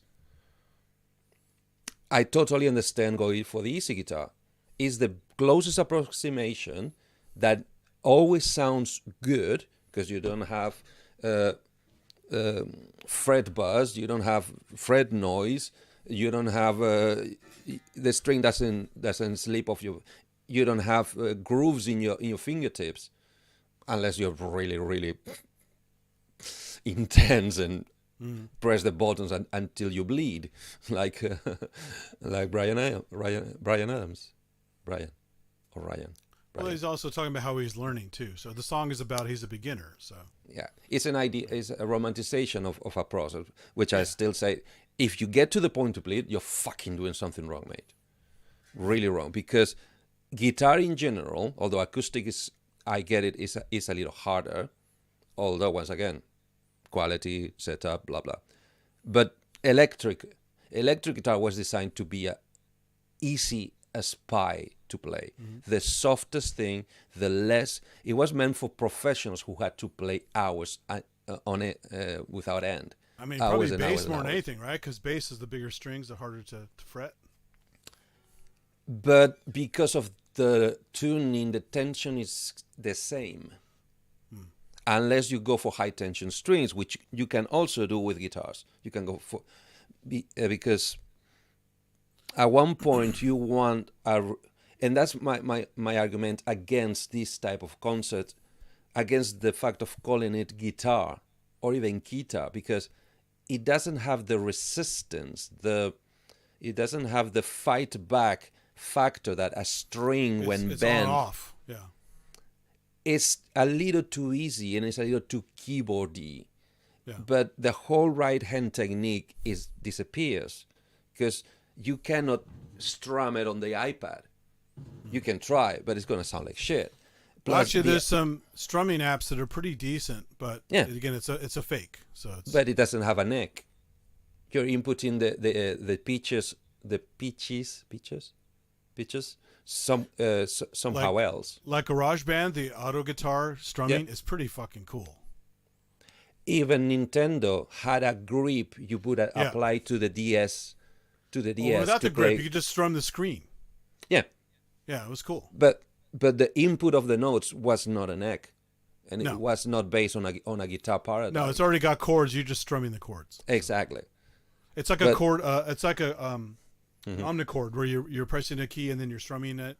And you press another key and you're strumming it. Exactly. So this one, I don't expect it to have that because it's not the point. That's not what this instrument, which should have its own. I mean, I'd be amenable to call it synthtar. It's definitely not a guitar. Yeah. It's definitely not a guitar. Synthtar, sure. Shape, synth, guitar shape, object, yeah, probably. But it's designed to do all the job that all these faders, buttons, and wheels But it's definitely more guitar than synth because you're learning shapes. Only if you map it that way. Oh, it can go different ways? I thought it was stuck that way. As I said, I'm not sure about this particular model from this brand, from Mossy. Yeah. But it would be a waste of the tech not to have the neck remappable. Because I think the Easy EG is remappable, but it's still fingering. You still can't totally. How can you remap it? How can? I don't know. There's some settings in there I never tried, but you might be probably able to scales. You could probably lock scales or something. Wait, you might be able to transpose. That's very easy to do. Yeah. Octaves up, like a digital capo or something like that. Exactly. You might be able to illuminate or mute the buttons that don't belong to a scale. Because that's what my Fretlight guitar does. Yeah, but you still have fuckers stole. So you still have the 6 strings ascending fourths, vertical fourth duplicates concept paradigm of a guitar. I don't think they ever managed to give any other position of the notes, even in the MIDI language. As in, you have to remember that the bottom string, 6th string on the 12th fret, that's an E, but it's the same E you have here, and it's the same E you have here. It's the same note. It's just different timbre, right? And that's the paradigm. The fact that you can get to the note you're looking for, you can get this way or this way. Right. You can go vertical or you can go horizontal. And both things will take you to the same musical note. It's just the decision will be taken by what are you playing next after that note you're looking for. Because you might want to play this note, but then you want to play this note again. So doing this is very imprecise. So you might want to start going a slow motion and then big motion, or big motion and then slow motion. Short motion. It's about economy, how fast the piece is, and all that is lost in that thing because the pitch is not actually generated by your right hand. Yeah. That's not a decision on your right hand. It's all on your left. It's the buttons is going to give you the pitches. The velocity might be coming from your right hand, like on a guitar. Because even the buttons, you couldn't properly do a hammer-on, pull-off thing. It just wouldn't work. I don't see why not. The same way it should work. But they didn't map it, right? It's just on-off. There's not velocity. There's no velocity. But once again, the tech is there, and it should be easy to open it, because that guy is basically using it as a controller with the mapping brain in the laptop. Right. So, baby steps is early days, but the fact that you have the grid means that possibilities are endless. Yeah. Microtonal, that's just there. Yeah. You have 6 times 24 buttons. And God forbid that somebody decides to go 7-string or 8-string. It's like a guitar tenorion. Yeah. Exactly. But as I said, behold that this might become something of the future. Could be, yeah. So, by the way, since you already have your guitar out, and it's already ready to go, and we're talking about keytars and keyboards and guitars and all that stuff. So I'm sure most people know that Eddie Van Halen started on keyboard and went to guitar. And that's kind of, I mean, he's not, the tapping style came before that, clearly, right? Someone back in the 60s or 70s was tapping. But he took the keyboard version a little bit better and made it more of a keyboard performance on a fretboard. Is that, would you say that's true? I cannot say if it's untrue. Because it sounds very keyboard-like when he's doing it. It's because he's trying to apply keyboard chord inversions to a guitar. Right. Although, just beware that right before him or at the same time as him, for instance, you had, I think is. There had to be some guy like decades ago that did that, right? Was there some famous guy who did the tapping? There was a black man that showcased in one of the first films from Bruce Willis. Okay. Where he had a blind date with somebody. I can't remember the name. Moonlighting? No, that was. There had to be someone in like the 70s or something, maybe. Doing it, or 60s. 75 to 79. Okay. That guy was doing full 2-hand tapping, and what do I mean by that? The whole thing about the tapping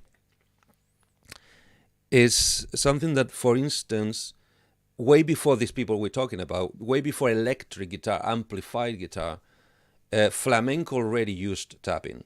Flamenco, that's part of, that's what but one-hand tapping. Basically, what you would understand, the and legato stuff. So that's hammer on and pull off, right? That's what you're doing. Yep.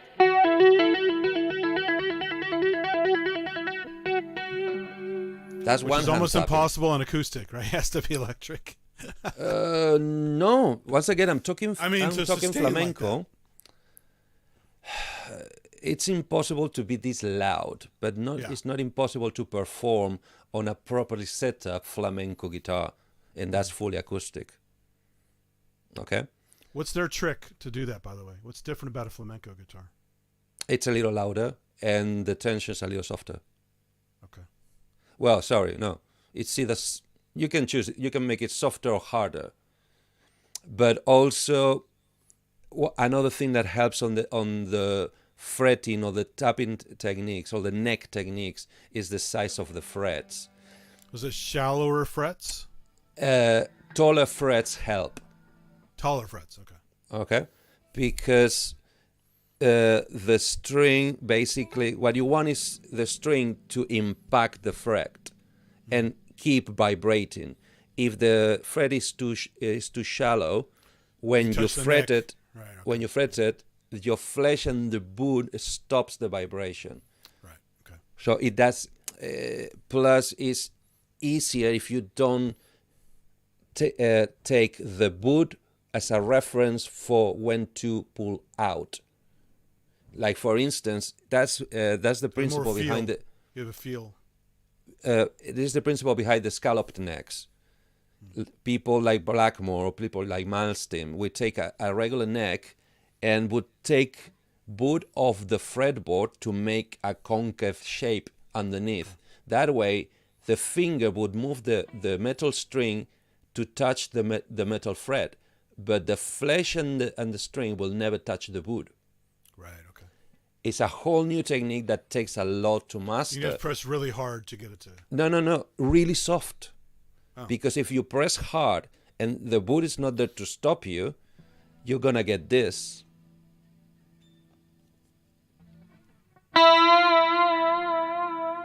Ah, right, okay.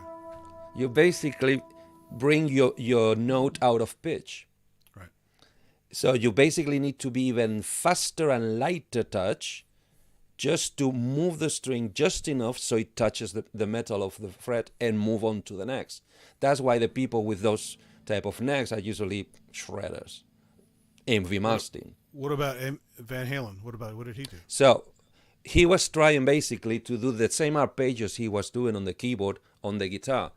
Because of the fifths and because you have all of the keys in the way, because guitar, each gap is only half a step. For instance, to make a third, a minor third is this stretch. But if you want to do a fifth in the same timbre, in the same string, basically you're out of luck. Unless you have a stupidly stretchy long finger hand. That's why you go vertical if you want to go a fifth. But for instance, if you're already in this string, there's no higher string to go vertical for a fifth. So the only way to play first and fifth right after is to play the first and then the fifth. Two hands, right, okay. And then once you're hammered, you pull off to keep the vibration going.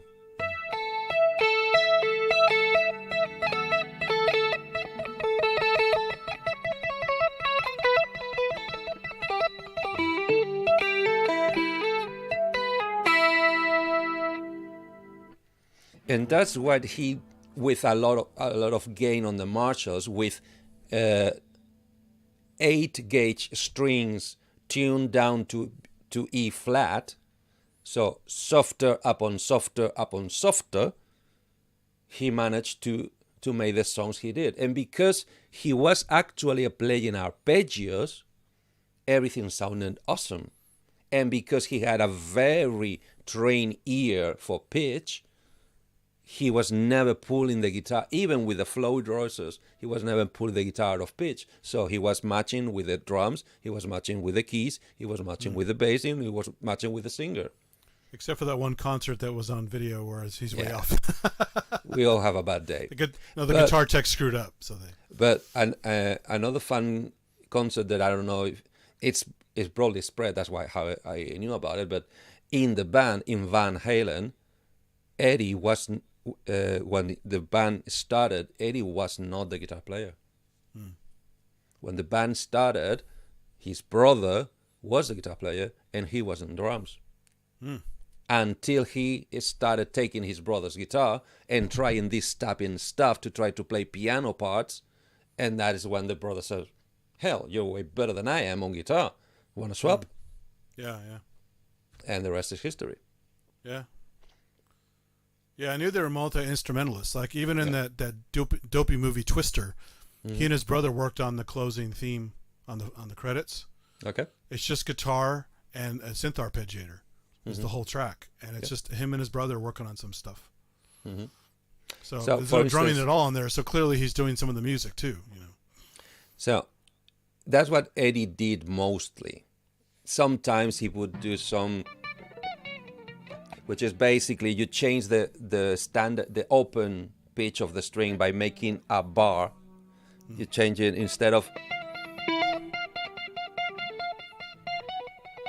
You don't move this hand, but this hand.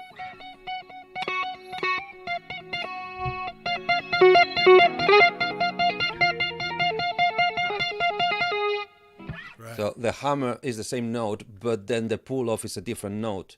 That's an old thing that he used to do. But I think what made his Frankenstein guitar so special? Why did he have to custom build that? Did it really help that sound, or was it just he's way into guitars, just playing? No. Okay, all I know is by hearing other people telling stories about Eddie, and mostly, if anybody want to goes to the channel, it's called Tone Talk. Mark Husansky and Dave Friedman from Friedman Amplifiers. Dave Friedman, apart from at the beginning of his career, carting gear for Eddie for his recordings from most of the original albums, when he started building amplifiers, got to repair and then modify and then restore the original Marshalls that he did in the original albums to put them back into shape. And he tells a story. There was nothing special about his Frankenstein.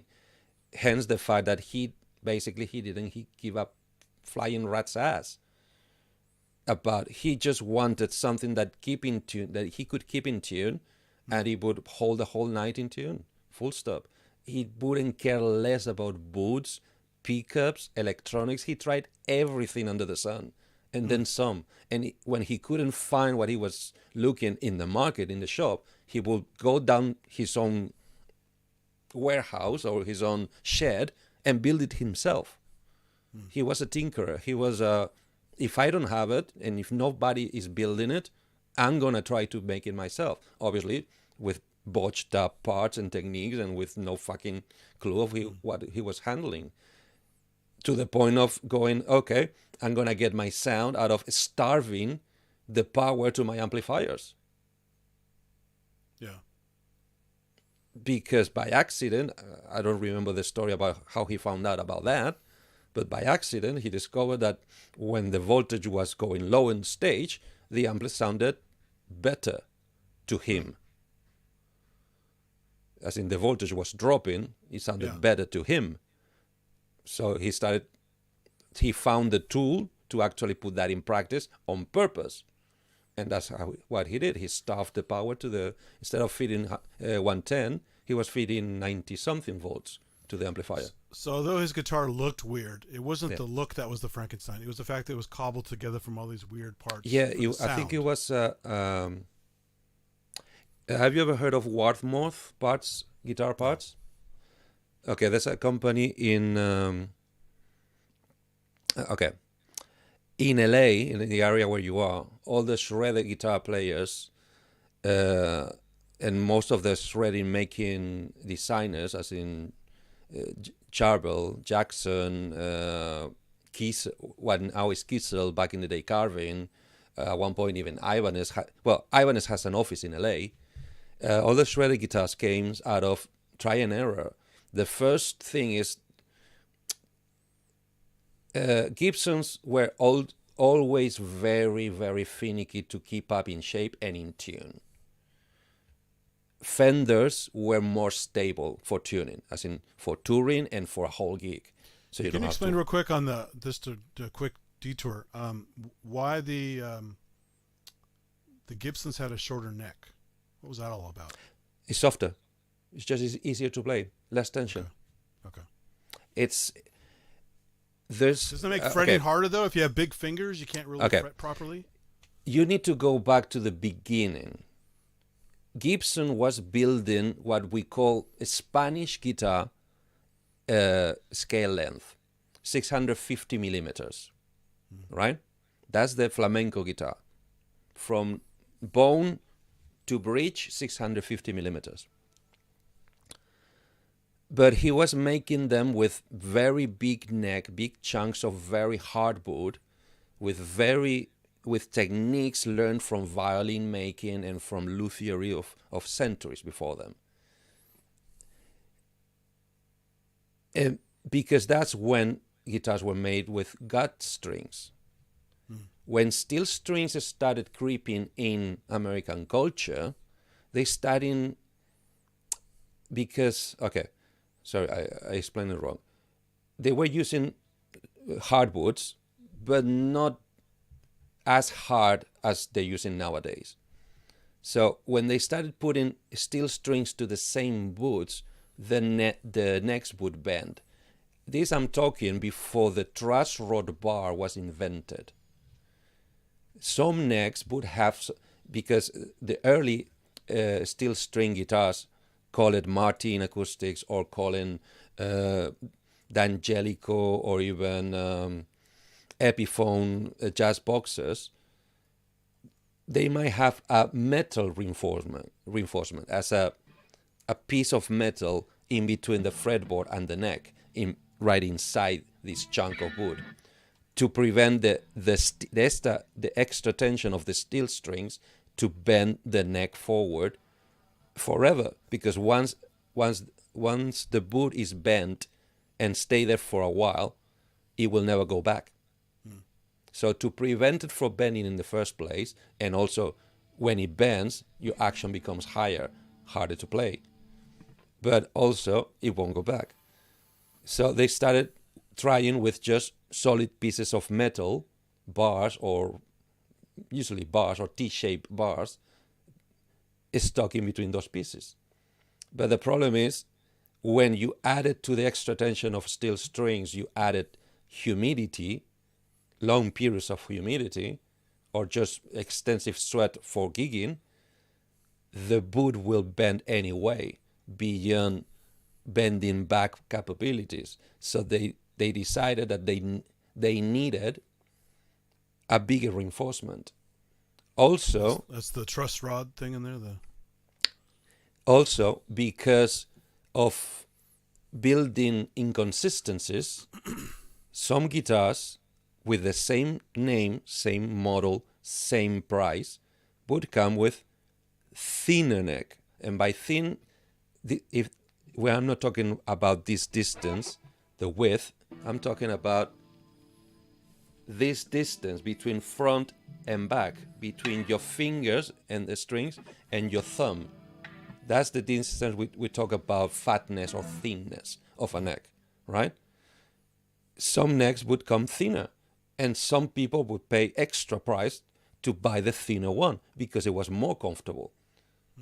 It needs to say that we were talking, it's not the difference nowadays between thin and extra thin. Back then it was the thin between thick, very thick, and no so thick. Well, some people also learn to play with their thumbs on the top, right? For that, that's A is one school of playing, and B only applies to big people with big hands. Yeah, I've tried it. My fingers are not long enough. Even on the thinnest neck I have, I cannot wrap my thumb around it because my fingers are very short. The first guitar DVD I bought when I bought a guitar long time ago, and one of the guys doing it is the guy with huge hands, right? He goes, "No, I'm doing this. You guys don't have to do this, but this is just me." And so he kept doing it with his thumb, Exactly. Yeah. Hendrix could, Vi can, Satriani almost can, Malmsteen, I've never seen him doing it. You name it. Sambora, I think he does it. It's both parts, physical shape and teaching and habit. So when they went to the electric guitar that had to have steel strings, yes, otherwise the pickups don't work, and people asking for thinner and thinner necks, they found themselves that the bar reinforcements, they either weren't enough, or if they were enough for the string tension, when the wood would move, it would not come back. And they have to de-glue the fretboard, the whole fretboard out, to re-straighten the wood and then apply a new bar. Wow. So they decided to go for something they could adjust not only at the factory, which would make a lesser waste of guitar necks, as in flawed in manufacturing, but also would allow them to set them time and time again. That's when the new truss rod bar was invented. It's a piece of metal that usually anchors to another. is a bar that screws onto a cylinder or block, usually on the heel if you have a top adjusting, or none at all if you have a heel adjusting truss rod like early Fenders, that on the other side would have a nut and a washer that would press the wood ever so slightly, because when we're talking about guitar setups, we're talking about thousandths of an inch difference.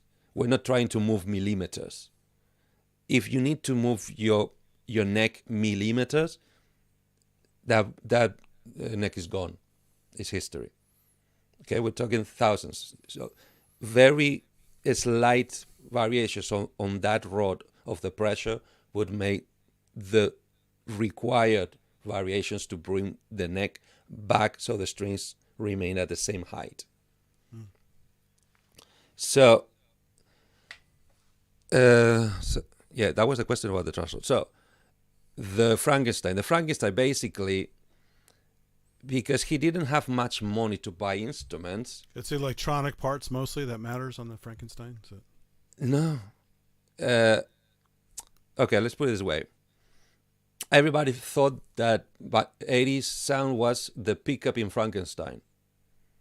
When he signed with Ernie Ball, with Ernie Ball Music Man Company, for them to make line? his... Yeah. What? The EVH line, you're talking about that? I think EVH is... sorry, he started with PV. PV, okay. He had his first signature with PV. Then Was that the moved famous to Ernie Ball. guitar? Was that the famous NAMM where he's all drunk and can't play? I thought he was on every one of them. No, this is the famous NAMM one where he comes to, he's super late, he can't play his songs, he's messing up. It might be the EVH launch. So, and you can see the guys, I was like, oh. PV gets him first, makes the whole R&D, takes all the decisions, all the brave decisions to make a completely new shape, a completely new neck, a new headstock, tries to copy the humbucker in Frankenstein, and when they try to copy that the sound of that humbucker, they discover that A, is nothing but a Gibson pickup from a Les Paul, and B, is broken.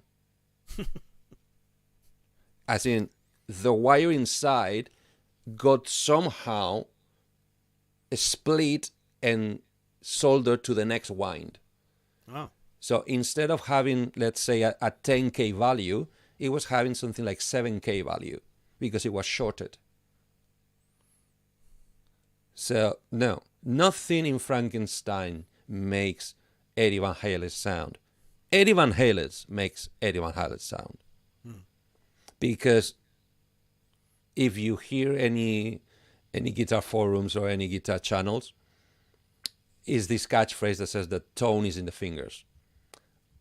It's a very misspelled and enunciated thing. But also, like Eruption is famous for having a certain phaser, a certain distortion, sure, right? It's all of that. Sure. And the starving amps and graphic equalizer and the microphone and the room and the plate reverb and. But if you remove all of that and listen to the dry track, it's still fucking awesome. It's still good, yeah. It's still fucking awesome because A, nobody thought about writing anything like that before. Although Hendrix did things similar, but not to that extent. And B, nobody could pull it off yet. Is it true that Hendrix was self-taught?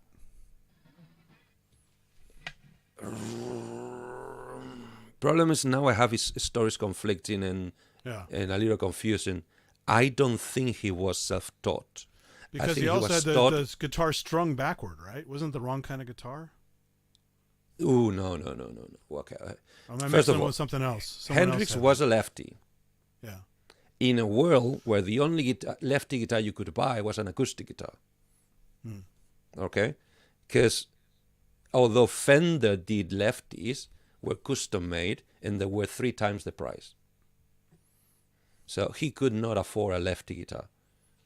And because the sound, the tone he loved was the Stratocaster, the only way for him to play a Stratocaster and afford one was to buy a right-handed Stratocaster. But he still strung the Stratocaster like a lefty guitar player would string a lefty guitar, top to bottom. So he still had the trebles down and the wait, and the lows on the bottom. Yeah, I think so. God, I need to revisit that. I heard different things, so I never know what's true or not. So I'll tell you in a second.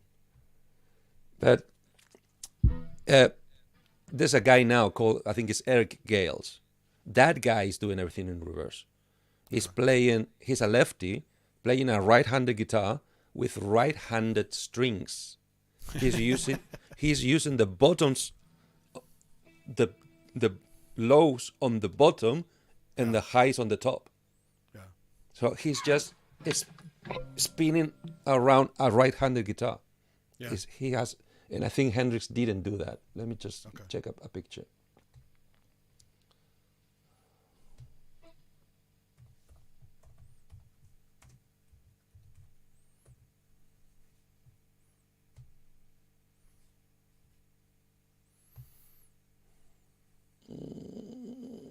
While you're looking that up, can you think of any other guitar guys like, other than Eddie Van Halen, who did kind of a keyboard approach to the fretboard or playing or whatever? This guy I'm trying to remember something.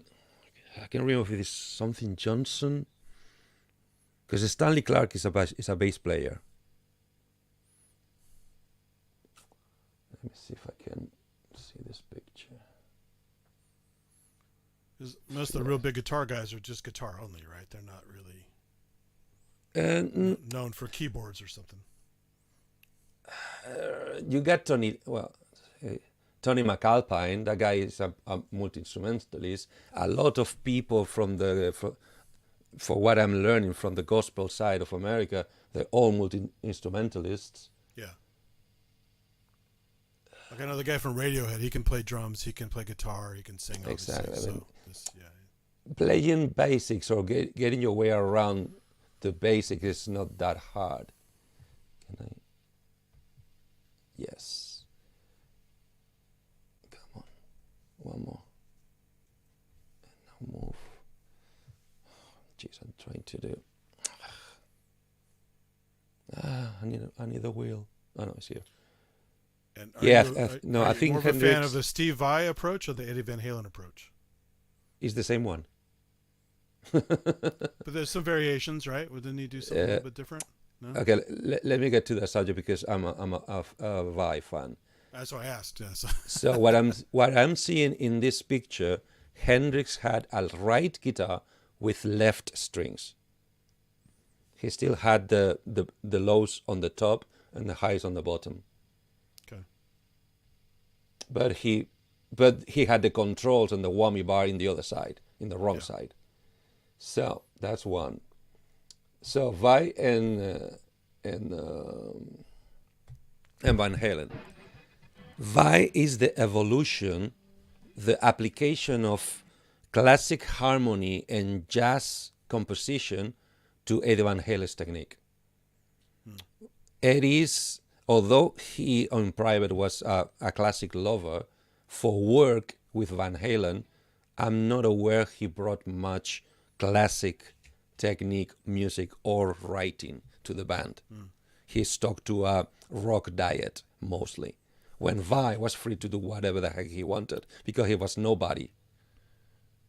So Vai got initiated and then kicked out by Joe Satriani.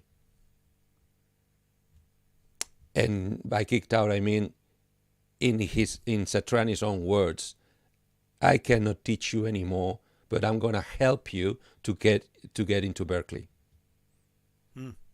And he got into Berkeley, I think 1 year earlier. That's how good he was already. Vai was good enough to be called to substitute Yngwie Malmsteen in Alcatraz as his second ever gig. His first gig was playing lead and rhythm guitar for Frank Zappa and the Mothers of Invention. Because out of school, he got hired by Frank Zappa to transcribe what he could only record on tape. So by ear, out of cassette tapes, Steve Vai was writing down all the music because Frank Zappa was the only member of that band that could not write or read music. Yeah, he was the only one. Wow. So he had to give written down music sheets to the rest of the band in order to be able to play the things he was writing. So how the fuck did he write that classical music before he died? By recording it and synclavier. Crazy. Tons of synclavier. In fact, I've just heard recently, down from Duisil Zappa, his son, that he was probably the first, if not the most keen supporter of the synclavier before anybody else knew about it. Yeah, I heard so he was using the synclavier. He was the one probably that pushed the guys from synclavier to start sampling and rearranging. And obviously he had one. Back in the day when a synclavier was like, okay, you need to mortgage your grandchildren to pay for it. And he had one in his private studio. He never toured with it, I don't think. But he had one. And everything he did was by recording. That's why he wanted his own studio at home. Because every idea... I said the only person I ever saw live with a synclavier was Laurie Anderson. I've never seen... because Watch Home of the Brave. Home of the Brave from '85. It's amazing. My first note of awareness about the synclavier was about John McLaughlin? No. No. Pat Metheny. Oh, okay. Makes sense. Pat Metheny was one of the endorsers of Roland Products and JK 13-pin tech. And one of the things he did was trigger from that pickup, from those guitars, a synclavier, which he took one of the button sections, those red buttons as in kind of in a grid, he took one of them, chopped off a chunk of the guitar and glued it in. So he could change parameters of the synclavier from the guitar. Wow. While he was playing jazz rock in the 70s. And early 80s, obviously. It's funny because that guitar you showed, the fake guitar you showed earlier with the pad surface, reminded me of all those people who've actually glued Chaos pads to their guitars to get a similar effect. Because it is what it is. That's what I said. Yeah. And that's what the guy says. This is very solid glass, sensitive glass, way more solid than in any iPad or iPhone. But it is what it is. It's just a two-dimensional, two-axis, because I don't think the one I showed you has pressure. I don't think. I hope to be wrong. So you have two axes, but it's multi-zone. Yeah. You can have, I think, up to 8 chunks with 2 axes. Or have 4 axes, as in positive and negative in both axes. Yeah, Diva used to glue guitar pedals to the guitar so they could tweak them while they're playing without the foot. That's kind of Seen fun. it, yeah. Twiddling knobs, yeah, it's fun. A lot of tinkers in the history of guitar, because guitar players like the expression, but they get bored with having the same sound. Because, yes, you have clean, you have grunge, you have dirty, which is just a different flavor of grunge. You have distortion, another flavor. You get fuzz, another flavor of grunge. You get reverb, delay, chorus. That's it. Yeah. How much do you have in one of these? A guitar player a conventional guitar cannot sound like a flute if he wants to. Sure. You can get really close with tons and tons and tons of processing, but it's not a flute. It doesn't breathe. It doesn't inhale. It's like a theremin. I mean, you can make a theremin sound like a human voice or some kind of a fluty thing, but then it's still going to be a little bit off. Well, it's reminiscent of those instruments, but it's not the instrument. These things do the instrument. They sound like the one, and you have all of them. And then you can process them, and then you can reprogram them to go beyond those sounds. As in, it's like it's almost exponential, the potential of these things. But on guitar, after 5, 10, 20 years, you keep coming to the same sounds over and over again. So that's why I understand guitar and bass players are prone to go to the synth side of things, to expand the palette. Mm-hmm. And from the keyboard, I understand is because the flaws of the guitar, the fact that every muscle you move is creating a sound by action or inaction, by will or accident. Every of your movements, even breathing, is going to have an effect on the output of the guitar. Well, that's why the Pog is so much fun. I did the theremin video with that a couple months ago, and the just loading different layers of the same instrument at different octaves with some slightly different filter tweak or whatever gives an organ quality to the instrument. It's very, very interesting. Yeah. But what's that? But guitar players trying to play synths. Yeah. Oh, yeah. And that's what I mean by tons of processing. But even a simple sound multiplied by the Pog with very minimal changes, but because starts building thick sounds like an organ. It's cool. And it's cool because it's lo-fi, because it's not accurate on the reproduction of the harmonics. Yeah. That's why it sounds interesting. Because if you just pile up different octaves of a guitar string, trust me, it does not sound anything like an organ. It sounds just like a very ethereal guitar or a lyre, or sounds like a 12-string guitar, if any. But if you want to go beyond that, you need to make the sine wave, a little more. Well, look at Emily Harpist. Emily Harpist channel. She's constantly putting all kinds of weird pedals on her harp, and it sounds great. Check her channel if you haven't seen it. Is this the woman with the 2-color hair and the she always has always has pedals with JHS stuff. Pedals, earthquake devices. Yeah. It's pretty. But as I said, for instance, I just saw the other day a fretted 5-string electric violin in a metal band. There's a whole myriad of evolution of all sorts of instruments and all sorts of fashions that the mainstream are just not even aware of it. For instance, this thing I just brought today, to me, was the logical evolution. And in fact, the guy in the video was commenting, I just follow what this other guy started with his product called, that Wagyu knows, the Keytara. This is the evolution of the Keytara. So the idea is been brewing by now, at least a decade. Yeah. Many people have tried. And the problem is, once again, the market is stupidly small. Yeah.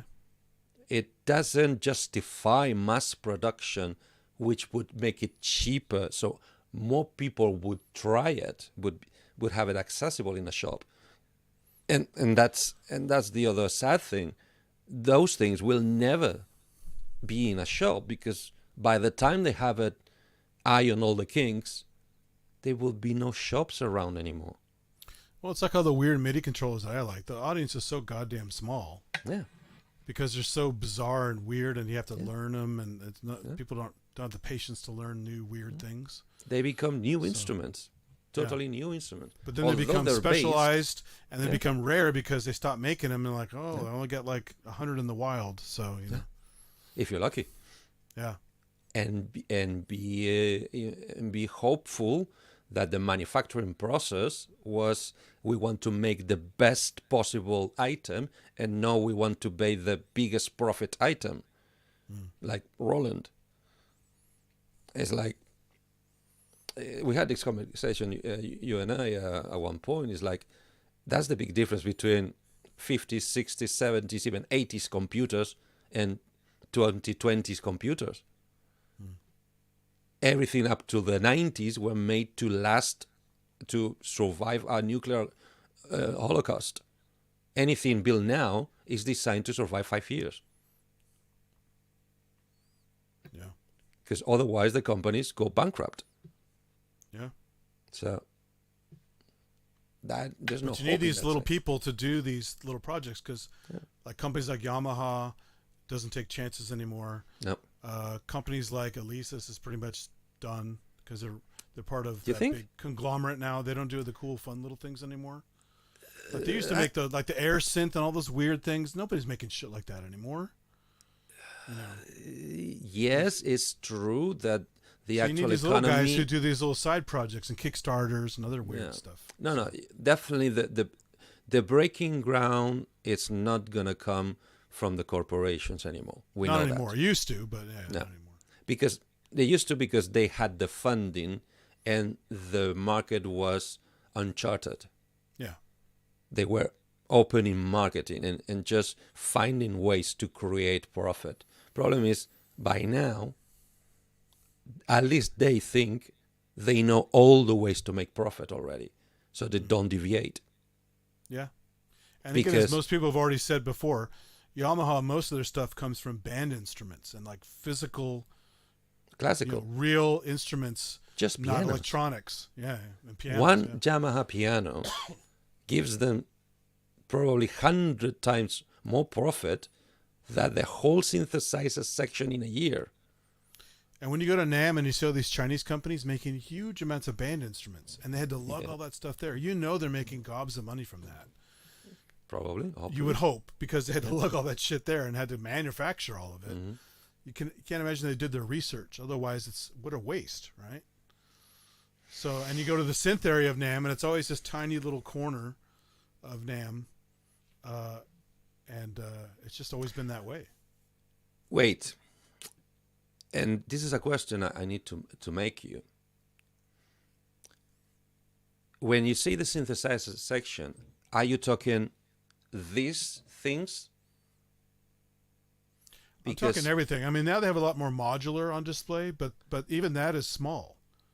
If you compare the entire floor of like one of the halls, okay, massive halls. Let's not get into the comparison synth versus guitar.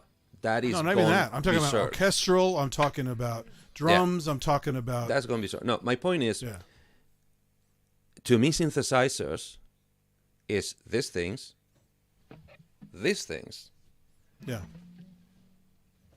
these things, your Machina Plus, the MPCs, all those are synthesizers. If you put together all those, include Zoom, the brand Zoom, include Alesis, include, PB is not there anymore. Yamaha, and they made crappy Roland, synths anyway. Korg. So. But they did. They made some. They did. They made samplers and synths. I have a couple of their things. They're pretty shitty. But add up Akai. Add up all the software synthesizers. Because remember, that's the new synthesizer. Yeah, but they don't usually come to NAMM except for the big boys. Because it's all virtual. But still, put them all together. Yeah. Everything from the small MIDI module to add up to your piano, from the Yamaha MIDified acoustics to the, probably not in NAMM, but the, 1010 MIDI pocket groove boxes. All that is synthesizer, is the synthesizer section. I don't want, obviously it's not as big as the guitar section, but I don't think that all that combined it can't be small, is it? I mean, it is at NAMM. Okay. I mean, I don't know about the world. It's guitar-centric. world scheme of things, but like Paul said, the Buffet Crampon clarinets, they're huge. They have a massive stand there. What can I say? Guitars are way cheaper. And guitar is crazy because you have all the stomp boxes, you have all the amps, you have all the tchotchkes that go with guitars, as well as all the weird custom guitars. So that section is strings, always huge. Just a string. In fact, you can hear the noise raise as you. It's like, and you get right in the middle of it. It's like, and it's like, this is great because there's always a company there called Death by Audio. Yes. And you're standing right next to it while you're getting death by audio. You're going deaf by standing there. And if you stood there long enough, you probably want to kill yourself. So, but the thing is, guitars are cheaper from the get-go, kind of, and they're getting cheaper by the year because CNC and mass production, as in stupidly cheaper, as in the early 80s, a professional guitar was shy, slightly, well, I'm going to say half price of a professional synthesizer in the same stage, in the same band, the guitar. But then to the guitar, you have to add up the amplifier. The amplifier would very, very rightly get that number way closer to the price of the one synthesizer, not the whole stack of synths or keyboards, just one to one. And if you add up the rack in the 80s, the rack processing, then it would surpass the investment of one synthesizer. Okay, but the guitar was cheaper than a synthesizer. Therefore, the guitar player could buy two, earning the same money as the synth player would. But a really nice guitar made by a luthier, that is never cheap. I mean, that's... No, but you can have a very playable, extremely easy to play, very nice, with a decent amount of the things you would love to have on a guitar nowadays for less than $1,000. Yeah. Sometimes even less than $500. And you can have an entry level that doesn't suck at all. It's not like in the 80s that the sub $300 guitars were my basically... Stratocaster Squire.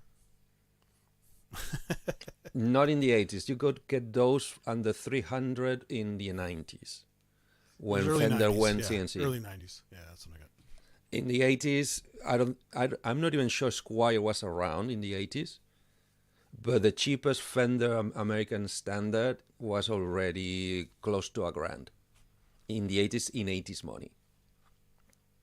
Right? But nowadays, an entry level that is totally playable, or if it's a little uncomfortable with a little bit of setup, and as in a screwdriver setup, and if it needs a little bit of guitar mechanic finesse, as in put $100 extra on top, right? You can get one of those for less than $200 nowadays. Then you have to put the amplifier. But many of the kids are starting with a $200 guitar. They just plug in an interface straight to the laptop. And they have every single fucking backing track. That's another subject for another show. Backing track and amplifier variation under the sun for very little or just for alimony money. Yeah. On the laptop that they need to use, or the iPad that they need to use for school anyway. Yeah. It's a wild new world there, and guitar is getting. That's why nowadays, if you're a guitar player, even if it's just an aficionado, and you have one guitar, every other guitar player is going to look at you like the weirdo. Why do you have only one? Why? There's so much to choose from. There's so many variants, colors, palettes, timbres, necks, widths, strings, amount of strings. It's stupid. Well, you see it now. You see a piece of it. It's the same with keyboards too. So it's no different. They all do slightly different things, and they all... It's getting there now, because more and more new brands are coming to the competition, mostly analogs, which are, I can afford one a decade, if any. But even if you just bought in the 80s, when it was mostly digital, you still had some analog around, and you had all these cool, weird digitals. Like D50 is very different than an M1. Mm-hmm. And, you know, so you could easily stack up a whole bunch of those. They're different enough, right? I mean, my reference is... One's a Rompler, and one's more of a synth with some sampled attacks. So it's... Which is the whole concept of a Rompler. And that, but I mean, it's got real synthesis in it, you know, like... They both have. I mean, but actual you just trigger tone. me. You're just triggering me.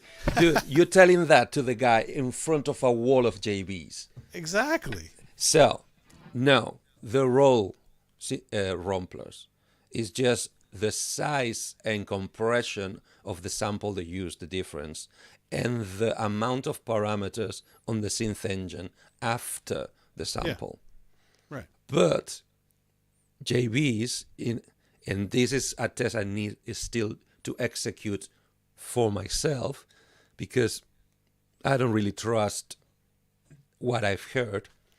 JBs digitally, as in like a DX7 would do, also have waveforms.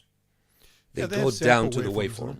Well, even the JV30, the crap one my friend had for a long time, just a sound canvas and a keyboard. No, that one doesn't.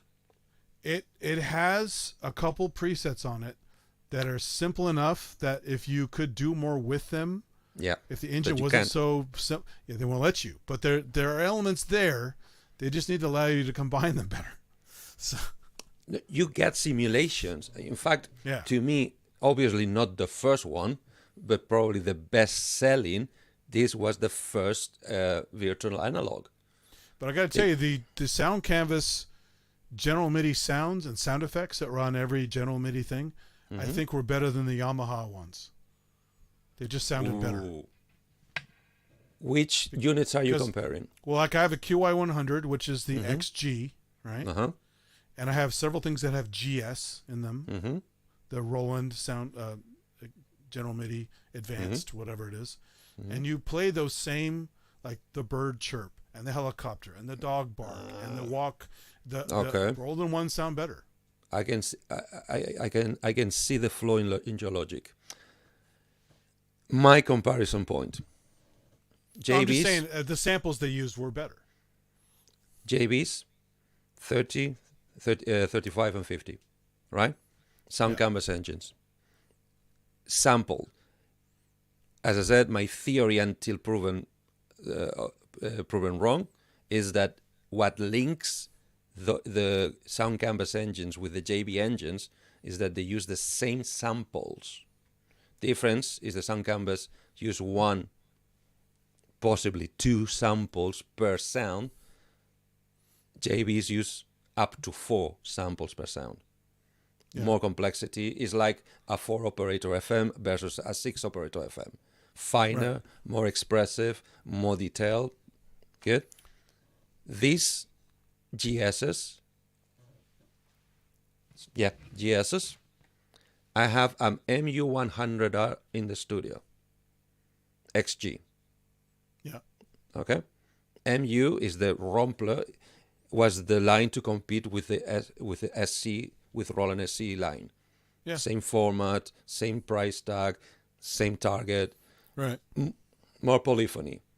Because I don't have any Roland with 32 voices, with 32 parts polyphony, multitimbrality. They're all 16s in this time. Yeah. Later they did 32s, but in this time, all 16. The Yamaha is 32, double 5-pin in. That thing runs circles around any of the GSs in the JBs. Well, the layering capabilities and other I'm talking about just the sound. The sample the General quality. MIDI. Sample not by those sample. General MIDI sounds. The the helicopter guitar and the sounds and the are better than the that song guitar sound, I have in my pedal board. Not the sound effect ones, not the Foley stuff. What do you mean? The bird chirp, the footsteps, the helicopter, the dog bark. The silly ones. Like yeah, but it's still a good judge of quality. They sound like shit on the Yamaha. Because they don't care about them. But then don't put them in there. I know that's part of the General MIDI standard, but it's like then put some more effort into them. They don't want to. Then fuck off. I mean, it's Yamaha. What I learned about Yamaha is that they don't really give a shit about anything. They don't follow trend. Yeah, apparently they don't. But then you get like the FS1R, which is amazing. Yeah, they don't care.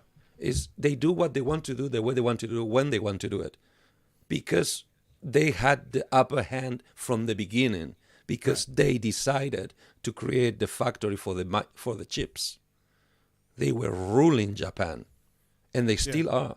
Because everybody, the whole world, is buying their synthesizer chips. Well, and the new Montage stuff is great, obviously, but, On top of everything. That's honey on top of the cake, right? But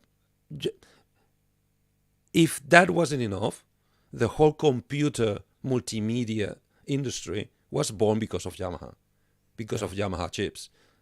Half of the multimedia phones in the 90s and 2000s, Yamaha chips. Yamaha chips, Yamaha chips, Yamaha chips, everywhere. If that wasn't giving them enough money, then they started creating classical instruments as good as fucking Stradivari violins. The C7 piano by now is on every fucking library you buy. Yeah. If that wasn't enough, everything they create and they put in the market sells instantly and never depreciates. Yeah. Roland dreams with that. That's fine, yeah. That's okay. So Yamaha, they don't care. But they did the MUs just to fight at the same level with Roland and the SCs. Well, I have an MU700. Those are excellent. It's just they have problems with shitty encoders. But that's what I mean. That's the one I'm talking about. The MU100R came with vocal processing, analog inputs for singing inside, and 2 plug-in slots. Mm-hmm. I have the vocal harmonizer, and I think we're talking 90. So they're competing with the V-Synth there, basically. I'm not familiar with the V-Synth.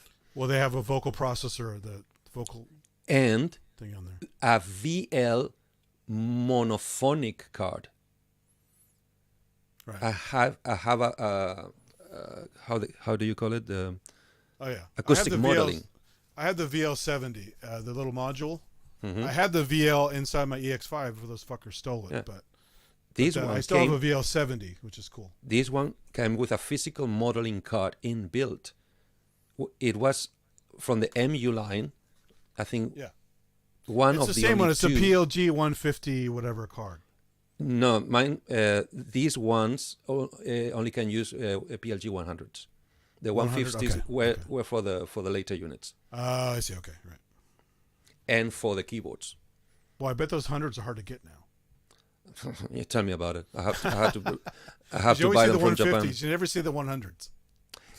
Even more because, and I found the forum too late because those cards should be in the unit, but a lot of motherfuckers take the cards out and sell the units without, so they can sell the cards for the same price as the unit. Sure. So the one I got had them stripped out, so I have to buy them again. Yeah. Motherfuckers. So I got lucky on the little the FM module, and the analog module groove boxes that had those cards still in them. But you're right, they did cannibalize those for stuff. Motherfuckers. So no, but that's the joke. You can get the MU100s for less than $100 ish without the cards. Then they want $150 to $200 for each of the cards it should be in. and it's two of them. Motherfuckers. So Polar Tola Pillagy cards in my DX AN200, which was a VL desktop. Okay. Yeah, those are the ones we're talking about. The DX and AN200. I have those. So yeah, the only limitation they put in my card is that it's monophonic. They're not that fun to use as groove boxes, to be honest, but they do sound good. Sure. And I don't know if I made a comment here. I think I told you already tonight. Yamaha always put a lot of care on the finesse, on the finishing touches of everything they put out. Didn't matter what type of engine was inside. If the engine by itself did not sound good to them, they would put something behind it, behind the digital, something analog, or some power to edit it, to make it sound Yamaha worthy. And this is something that I'm not aware as much in Roland. Korg, drinking from the big brothers tech and lab and development, is kind of both. He can choose to release products that sound bad if he wants to, if that's the target of the product. But if he wants to make it sound fine, like a Yamaha product, they can do it as well. It's funny, Culture Ghost mentioned that trio. You tried one of those trio pedals? I got one a while back. It does like Trio rhythms, bass, and then your guitar going through it. Yep. And then I got the expansion pedal for it that you can control it better. There's like an expansion pedal with little switches on it. It makes it a lot more fun to play. I've only played with it a little bit, but it's pretty cool. It's just it's kind of like have you seen that Drum Baby, whatever it's called? It's a Drum Buddy. Drum Buddy, that's it. It's kind of like that, but that just is drums. I remember one. Sadly, I don't remember if it was Drum Buddy or a different take on that one. That you could actually drum from the guitar. As in, if you strum on the guitar, it would play. That's cool. And it would get your dynamics to the drum dynamics. I'm not sure if Drum Buddy does that, but it does sound good. I mean, they chose like proper riffs, and it was played by professional guys with articulations and stuff. So it's pretty good. Just because I need to, and I want to be well. I gotta go eat. So it's probably a good time to close it. Yeah. And because this is becoming a pub, I think we're gonna. It's been an awesome show. Doesn't everything devolve into a pub eventually? Eventually, it's the nature Even of the PSN is devolving to a pub quite often. So I wouldn't say so, but yeah. Well, they even say it. Come on, that's not just me talking. Yeah, but if they say it is good, we should not say. No, we should not speak evil. Oh, please, come on. Everyone's got a good sense of humor. Speak no evil. So, thank you, troopers. Thank you very much for putting out with us, blabbing about these things you don't really care. Keytar. And guitars. And beyond. That was the title today. And thank you very much. Remember, probably Synchrotron is going to do his thing tomorrow morning. He's going to that show, Synth Fest, I think it is. Oh, Synth. So it's just going to be rancy around. You're not going to Synth Fest? Nope. Oh. Not this year. Is it too far? A is too far, but I did Synthesize, which is even farther. But that was my treat for the year. Yeah. Trip and stay and 2 days of doing only synth stuff. Yeah. I can't even go to Bristronica, and that's only 40 minutes away. Because tickets, plus by now it must be all sold out. It's massive. They say, be careful at Bristronica. There might be a rabbi there to give you a circumcision. So, I don't know. I mean, if you have any bucket list destinations if you're traveling, I think Bristol should be one. is a city worth knowing. I've been to Bristol, Tennessee, or whatever it was called. I imagine it's not gonna be just the same. I think it was Tennessee. Was it Tennessee or Kentucky? I forgot. But I don't know. it's right on the border. Oh, I saw this meme. A guy took the American map and apparently, you know Kentucky, right? Kind of. I mean, I have friends from there, but I don't know it very well. As in the shape of the state of Kentucky. Yeah, sure. Apparently, the 4 states to the right of Kentucky, as in draw a column to the right of Kentucky, draw the shape of a chef, then Kentucky is the frying pan, Yeah. and the state above looks exactly like fried chicken. Oh.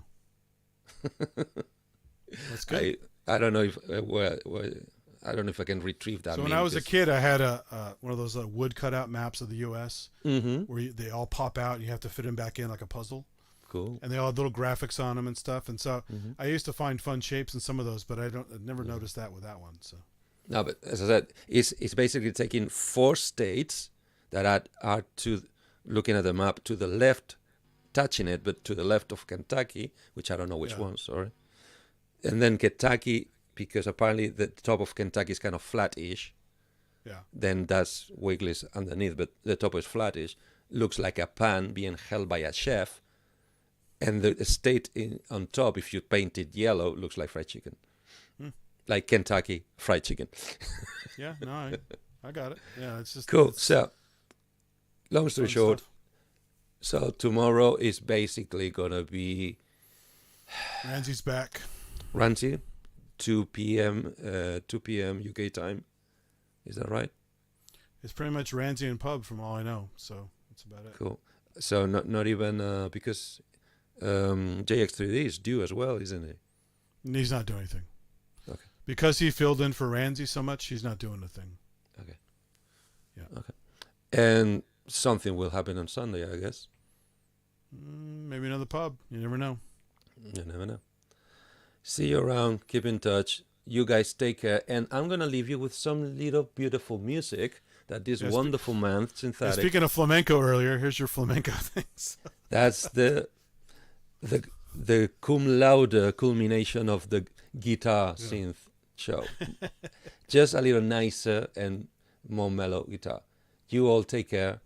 Please Hey, buddy. take care of yourselves and get out your Keytars. Have fun with synths. Bye-bye. All right. And there you go.